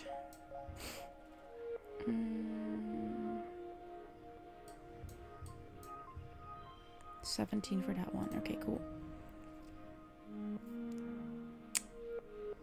That one, that one, that one. +3 if it's in the first or last pane. There we go. Then it's a 6. Yeah, that's nice. That is a nice one. Got some stress, that's fine. Yeah, this plant is alive and sentient, like an animal. It is definitely not happy that you're ripping its limbs off. It's hard to tell if it's in pain really, but you'd say discomfort at least. All the same, stop. Yeah, no, something about what you're doing just feels wrong. You make a note on your map of where it is, but oddly, you never find it again. Because it moves. Okay, cool. No, this way, please. Bingo. Nice, another one. And one of these. And another encounter. You're alone, exploring an unmapped area of the Valley of Vertigo. The pollen is thick here, and your air filter is overworked. A warning light has been flashing orange for the last 10 minutes. But there are plants here that you've never seen before. Flowers with intense rainbow hues, and strange lumps of fungal matter which pulse as if they're breathing. You cut some samples. Utopia will totally give you extra kudos for these. The pollen is especially thick up the head, deep fuchsia, and shimmering with color. Everything here seems to dance with tiny flecks of reflected light. It's kind of magical. We're gonna press forward. You push forward into the suffocating pink fog. It's so thick you can only see a few meters ahead. You follow the glimmering towards where it's densest. You come upon a glade filled with what seem to be strange topiaries. They loom out of the glittering fog, each in the shape of an animal. They're all formed from the same spongy, glittering pink substance and dotted with finger-length fungal growths. You're so distracted you almost fall into a large hole in the center of the glade. Check for danger. You've seen plant-like animals before. Are these topiaries actually predators waiting for you to get close? You watch them carefully from the edge of the glade. They're completely still, not breathing. Not the glittering fog. There's some completely still, not breathing. There are no life signs. Good. Your envirosuit beeps a warning. Take a sample of the fungus. As you bend down to take a sample, you realize the dense shining haze is coming from the topiaries. The fog is seeping out of holes at the end of each fungal growth. You break off a few of the growths into a collection vial. You remember helping Tang for extra credit in biology class. She said that the shimmer, the seasonal illness that affects your dad in pollen, is some kind of colonizing fungal growth. Could this be related? Your envirosuit beeps a louder warning. Suspect the topiaries. Smurf, it was a movie from 67 and it starred Dustin Hoffman's career. Long story short, young students got seduced by a 30-plus woman. Big scandal in its time, but also a little revolution fitting its time. Yeah. So whenever you try to seduce or get into an older woman, it's a Mrs. Robinson effect. Same for your younger woman and the Lolita effect. Fair. Inspect the topiaries. The topiary you choose is a large dog-sized quadruped, which appears to be kneeling. It's far too lifelike. As you get close, you realize with growing revulsion that this was once a living creature, now encased or transformed entirely into a sparkling pink fungus. It's dead. The more you think about it, the more you're sure this is related to the shimmer. Look into the hole. At the bottom of the hole is a cave. It slopes down gradually towards the clay floor. Only about 4 meters below, then disappears on the ground. You aren't sure how far the cave continues past the point. It's dark down there, obviously, but not silent. There's some kind of strange rhythmic wiring coming from farther inside the cave. You hold up your palm and shine your holopalm's light. The cave floor glitters with pink fungus and the air is ominously choked with it. We are gonna do this, because this could get us to the cure. And that would save our dad, so let's go in. You make your way down the gentle slope towards the cave. The thick, shimmering pollen make it hard to see further than your hand. You see 3 glowing vats set into the floor, like neon hot tubs, and an old-fashioned mechanical interface set into the cave wall. This is new. The reflecting glow from the vats flickers on the cave ceiling, ghost-like and beautiful. You feel a strong urge to take off your mask and stay a while. Poke at the mechanical interface. Unmasked, you cross the cave and lay your hands on the interface. It feels spongy, almost alive. Instantly, you can feel your mind blasted open by everything, all at once, as if 1,000 pairs of eyes all turned their terrible gaze upon you. You're thrown back by the shock, which brings you to your senses with a snap. The pollen. The sparkling dust feels like tiny knives in your sinuses and a heavy choking pain in your lungs. Why did you take your mask off? You slap your suit helmet back on to see if its light flashing red, indicating failure overload. You lurch out of the cave and back towards to the checkpoint, barely able to breathe. You know you need to get out of here, but a small part of you wants to go back down there, to stay in this glade forever. As you near the checkpoint, Utopia runs out to help you. You instinctively turn back, unthinking, wanting to return to the fog, to those strange statues. You collapse in her arms. Several days later, you wake. You don't remember much, just a great, choking heaviness in your lungs, and a world swallowing you up and closing over your head. You have snippets of conscious thought from the last few days, but it's hard to tell if it was a dream or not. Ooh, we lost 5 toughness, whoopsie. It feels like you had a fever. Once. Hot and sticky, achy all over like you've been boiled alive. You're still terribly weak, and there is a pain in your chest like someone has been sitting on it. It takes all of your energy just to breathe. You live, but your body took a serious hit. It may never be quite the same. Whoopsie. Whoopsie. Get some rest. Yeah, we will. At the same time, we did get a couple of things that were interesting. We will rest. That has been done. We're gonna give Tammy and Cal a gift. You spot Cal and Tammy in the garden. Tammy is sitting on the fence, with Cal leaning against it beside her. They seem deep in conversation, and you watch as Cal reaches up and tucks a lock of Tammy's pink hair behind her ear. Cal spots you and smiles, causing Tammy to look over at you and blush. Hey, Eleonora, Cal says. What's up? Do you need me for something? Nope, I just have a little gift for you. Yep, it is. Hey, Tammy.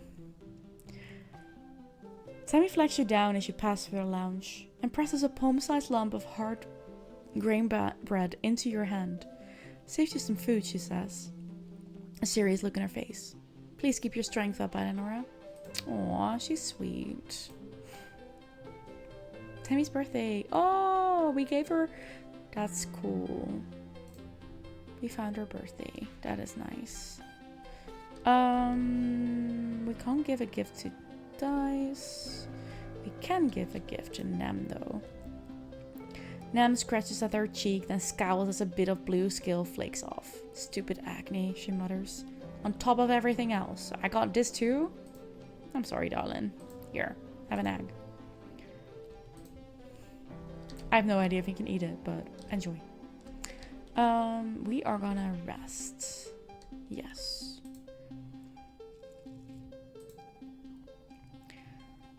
Oh, we missed another field trip? Man. Nope. We're all good here. I think we are at 100 with Dice now. Are we? Not yet. 99. Oh, man. One more.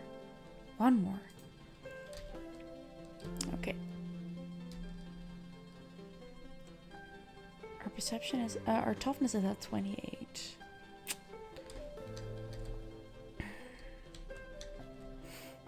Can I give you a gift again? Yes. I'm conserving energy, Dice says, from his perch on top of a rock outcropping overlooking the forest. Humans aren't used to going hungry. In the wild, animals die of hunger all the time. Keeps the food web balanced. He rubs his nose. Maybe we're just supposed to die here. That's not so bad, if it's what we deserve. You've got a point.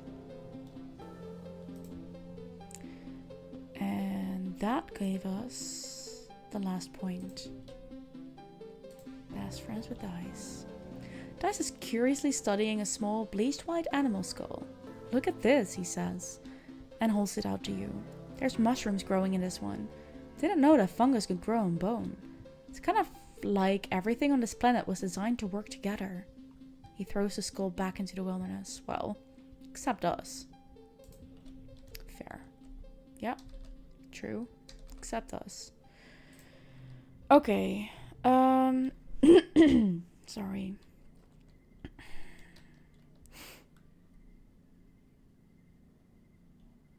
Oh, we didn't even get all the collectibles. Okay.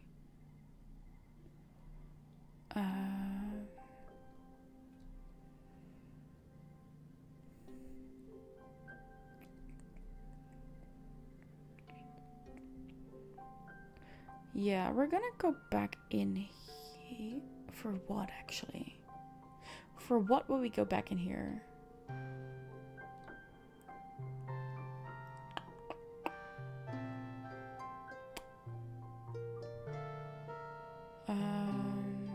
No, let's do it. Forage in the valley. We'll be more careful this time. Also, we've done that one, never done anyways.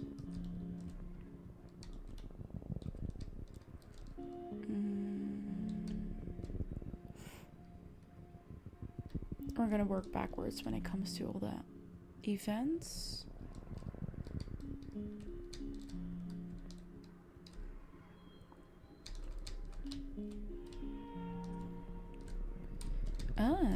Look at that. Here are the last two.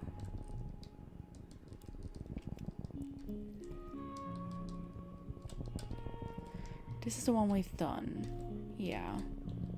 Okay, so there's an animal over here. Let's do that one first. Vriki are carnivores, you think, but the juveniles are too small to take out anything larger than an insect. Not so much the case with this one. The Vriki blocking your path is pretty large, probably about as tall as your waist, and it's growling at you over the carcass of something even bigger, which seems to be missing its head. Yuck. You're not sure if it's killed or scavenged a dead animal, but it's dragged it onto the path and looks ready to fight you for it. You know what? Combat challenge. Fight it. Why not? This one gas +2. Ooh, I like.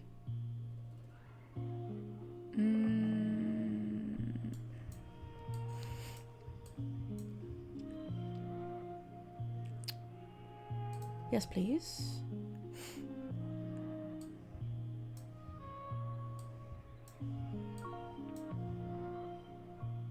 And then we put this one there too. Does that make it much of a difference? Yeah. Do that.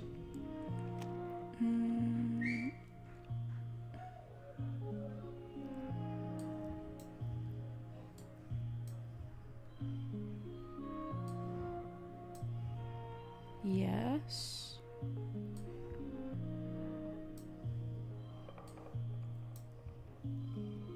Oh, we are winning this one. Nice. Okay, cool. You chase the Vriki off and claim ownership of the dead animal. It's no prize, it's completely rotten. It's not even worth calling in a retrieval team. What a waste. Oh, sad. Sad. Okay, we're just gonna walk backwards here. You decide to take a shortcut through the jungle to a path you were sure was just up ahead. And now you're lost. Everything looks the same here. The plants are too high to see any landmarks. And you swear some of them move around when you aren't looking. Looks good so far, let's cross fingers. Yeah. You're trying to check your positioning with your holopalm, but the damn thing isn't working and won't connect to long-range communications either. Typical. Utopia did warn you that comms were flaky out here. You think you can tell north from the position of the two suns, but that's it. Orient your way out of here. You climb a tree and chart a path through the wilderness from above. With that information in your holopalm, navigating to the nearest landmark is a breeze. Good. We fixed that. Next. You come across a cluster of mushrooms. Are they edible? There's only one way to find out. Well, there's a few ways, if you're not a coward. And then identify them.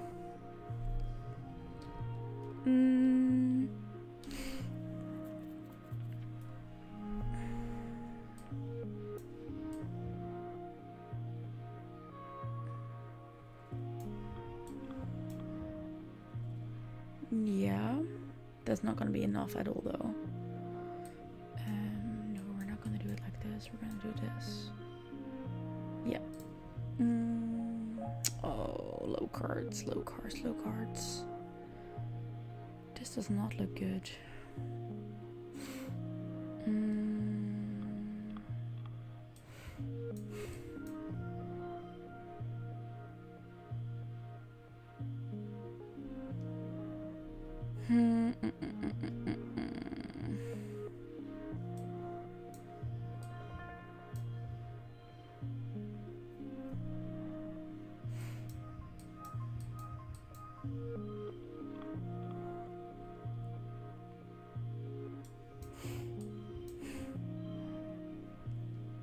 That's kind of okay-ish.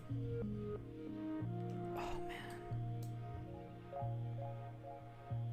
Oh, this sucks.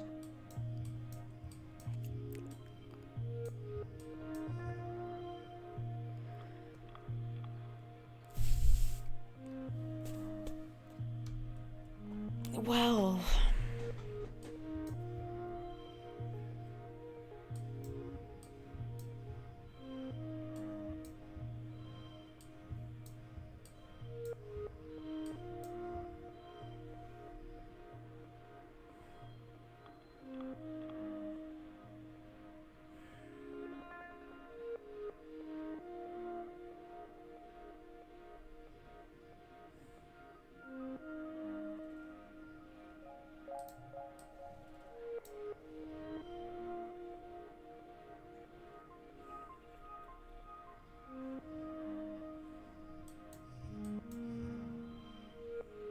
Oh, that's already way better.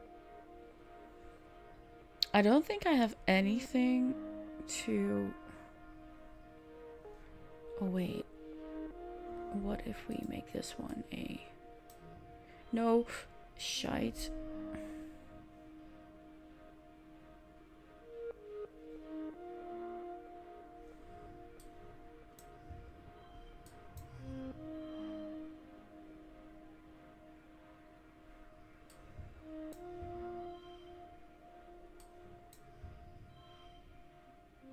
Oh, otherwise we won't have the gem. Yes.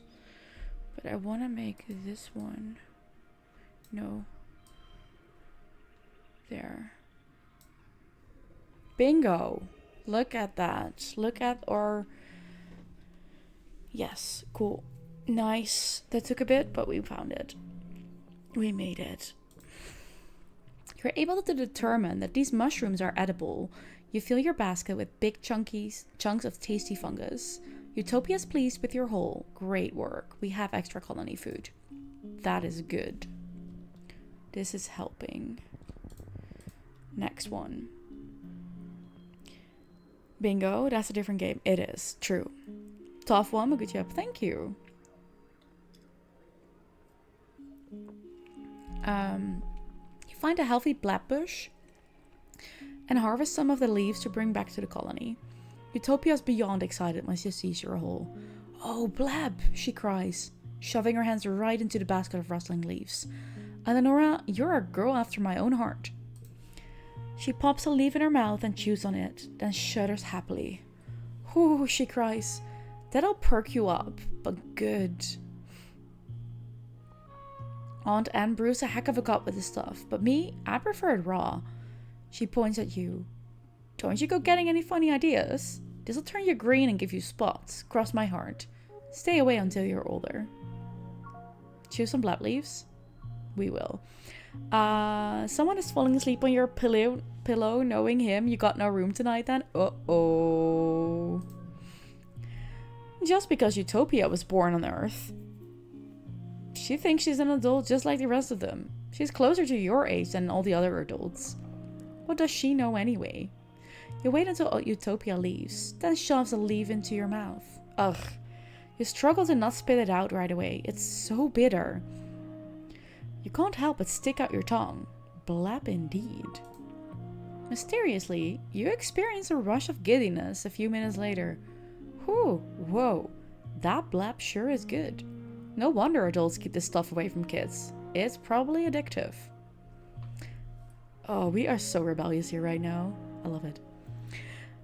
He's old, so he doesn't move as easily. When he was younger, you could just push him a few times and he moved, or tell him to move. Now he just deals with you being annoying. Oh well. Oh well. If that is all, huh? Okay, we're gonna do this one. An absolutely enormous tree forms part of the path here. Its roots cut natural stairs into the path, and its magnificent canopy of large flat leaves completely blocks out the sky. They arch overhead almost to the ground on the other side. Walking under it is like going through a tunnel. In the tunnel is dark and gloomy, unseasonably cool, and filled with the whispering of leaves. You get the sense that something is aware of your presence. We are gonna climb up it. You climb up and onto one of the big flat leaves, surprised they can actually support your weight. Neat. You get high enough out of the fog to see the whole area. It's very pretty, but nothing else happens. I don't think that was the right interaction there. Ah, this one is done. Then we go back this way, because I think there was a... Yes. You come across a curious sponge-like hive, pockmarked with holes containing wriggling grubs and oozing a sweet-smelling syrup. Atop the hive is what appears to be the hive queen, looking like... Oh, wait. Her swollen abdomen is the hive. She's rooted here, probably drawing nutrients from the soil like a plant, while she tends to her larvae. Utopia mentioned these. It's a squidger hive. Sneak up and harvest honey. Sounded very short. Yeah. We are gonna do this. Oh, 63. That becomes a red one. Okay. I don't really mind that, actually. Wait. Oh, +1 to physical red cards. Oh, I like that. There are no gems, but we do want to use this one right now. 15. Okay, fine. Keep between rounds. That one. That one. +1 to this one. And if we do this, 17. If we do this, 18. Okay, do it then. 30. And that's gonna suck.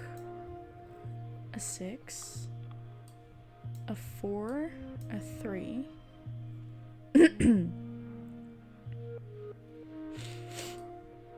For each gem. For each gem. We made it without using extras. Hell yes. Oh, we're getting close to finishing this one off as well. That's good. The calm hive queen has only a rudimentary danger sense.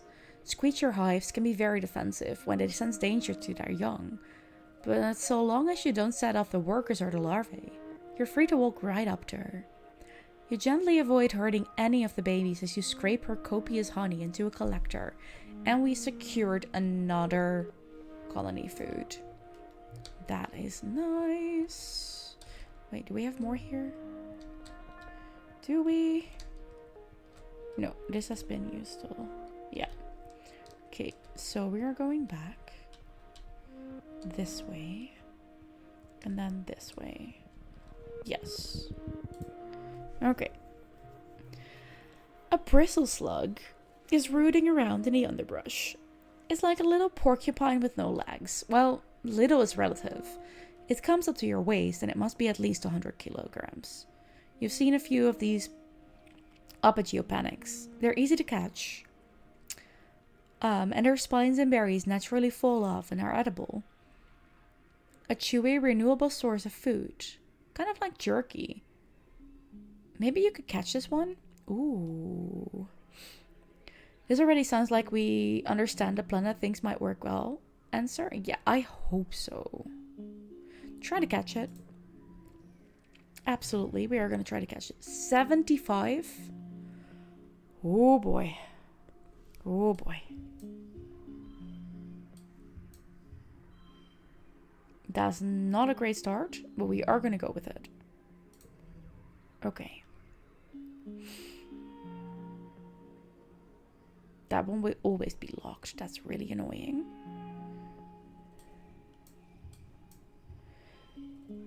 They will all get +1. 20 is not going to be enough. That's 20. If we do this, then what's going to happen? That's 80. That's not going to be enough either. So we are going to go with... Oh. No. This. Wait. Ah, there. Yes. Okay. I want to go like this. I have a feeling we might get something with those gems first. Okay, 38. This is gonna be tricky. Very tricky even. 4, 4, 4, 30.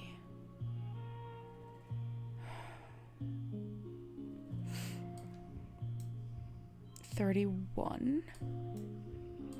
Yeah, 30, 31.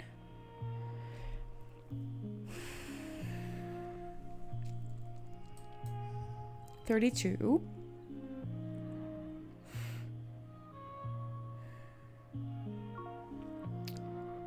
+2 cards.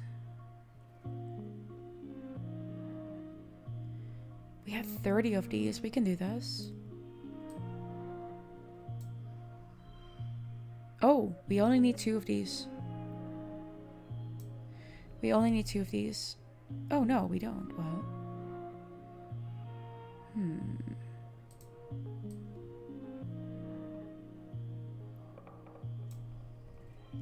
Oh, we're so close. Bingo. Fine, we have so many of them. I'm happy with that. Okay, nice. You're pretty sure this one is a female because it has bristles on its butt as well as its head. Her eyes are deep green. You think you'll call her Emerald. She seems calm in a net, like she isn't too worried about where she might be going. You crouch down with a clump of leaves and she sticks her muzzle through the net and eats them right out of your hand. Her whiskers tickle. Another one. You pat her forehead and pack her off to Geoponics Barns. You could go visit her there later if you like. Animals almost max out. Yeah, that as well. 6 to go. Unlock tending animals in Geoponics. Yes. Oh, we're doing so well here. We can do one more? Yeah, one more. You hear a rustle in the bushes and catch a glimpse of a shadowy figure. Could it be a person? Whatever it is, you quickly lose sight of it in the jungle. Follow. The wilderness is thick here, as the fog that comes in waves. You'll need to rely on your trekking skills to go further. Absolutely. That's why we have maxed our perception. 61. Card becomes a 3. So we're going to do it like this. Or we're going to do it like that. That doesn't matter. So we're going to do it like this. Next round. 4. 3. 3, 3. Ooh. Ooh. Yeah, I see what you did there. Fine.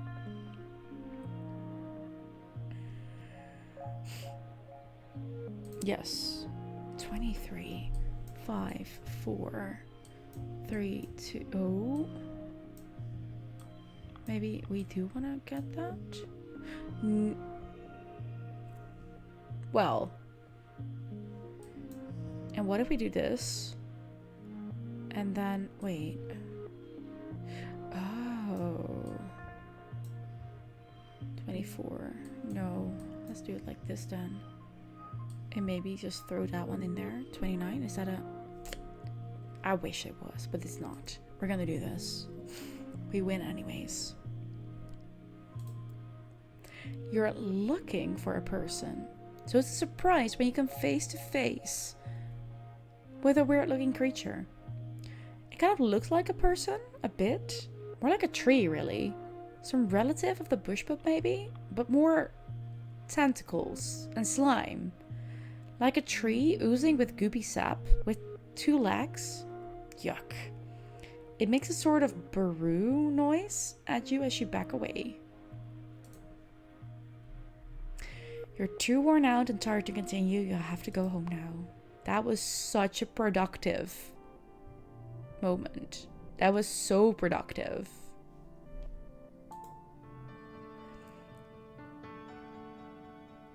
It's time for Vertumnalia, the yearly midsummer celebration when the colony gives thanks for its good fortune. Well, it would be, but as you file into the main square, you can't help but notice that the feast table is nearly empty. What Anne lacked in resources, she made up with care. The dishes are lovingly plated, soy cakes glisten, steam rises from buns stuffed with mince, and there are great pitchers of vegetable broth rendered out from even the most inedible food scraps.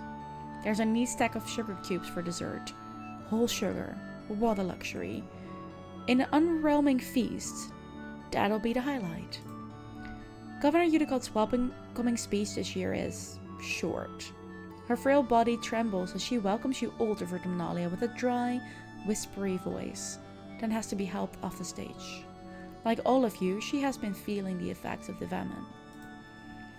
Everyone clears away the chairs for the annual competition. Which one do you participate in this year?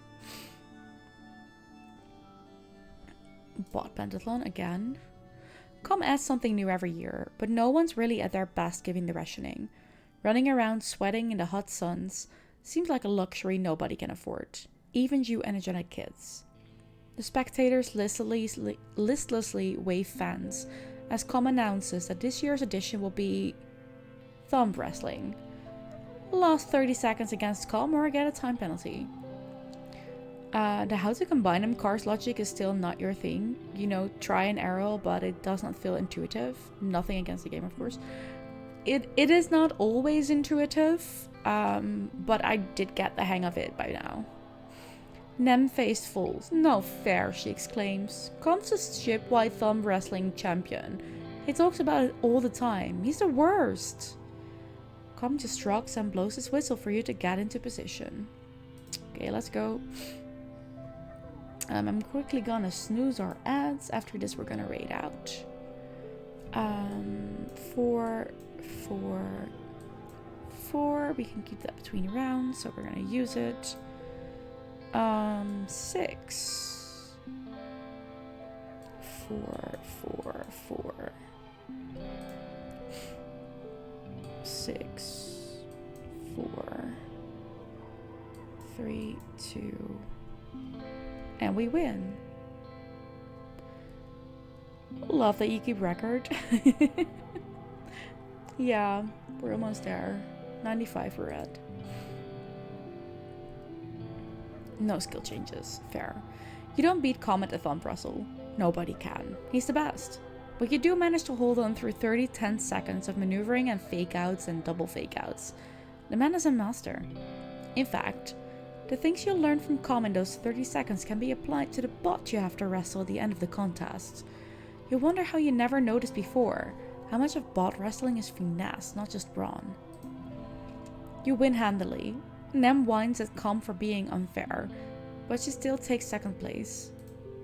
After the festivities, the whole colony takes a few days off for a break. Well, except for geoponics and the foragers, and the kitchens. And everyone who uses the break from their usual work to help out in the places that didn't close. Okay, it's not really a break, but you try to take it easy anyway.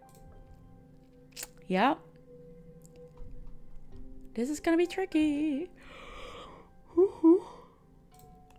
But we cook quite a bit of food for the colony, so we might be okay here. Or we should have done this earlier, maybe. I'm not sure. Anyways, it is something for next time, because we are gonna find a way, our way to someone else. Let me see who we're gonna raid today.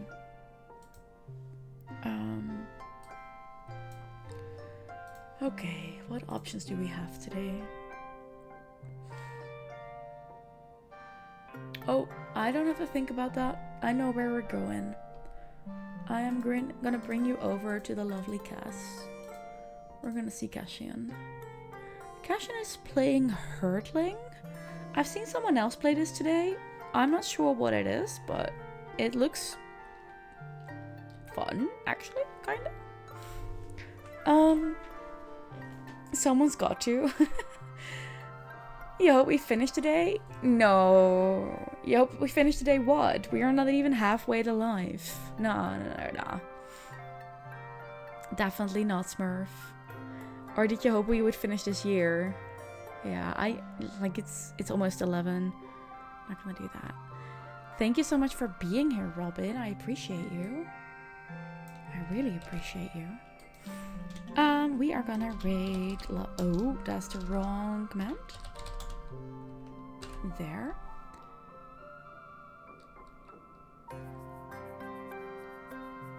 Did I get you into this game? Yeah. Love that, Smurf. Love that. It is an incredible game.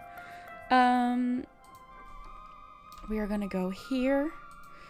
If you're subbed, you can take the raid message that Yip just threw in there with our moving animated lovely emotes. Otherwise, get the one from Stream Elements. Please stick around for that raid. I would appreciate it if you come with us. I'll be back on Sunday with Cozy Stardew Sunday. Yes. Luckily we can do that again. Other than that, I'm gonna wish you all a lovely, lovely weekend. Take care of yourself, please. Do the things you want to do, more than the things you have to do. Okay? And it was indeed Cozy Company. Yes. How much will it pay me? With another stream on Sunday. Yep, with another stream on Sunday. Lovelies, may the best of your today be the worst of your tomorrow. Take good care of yourself. And I hope to see you next time. Bye.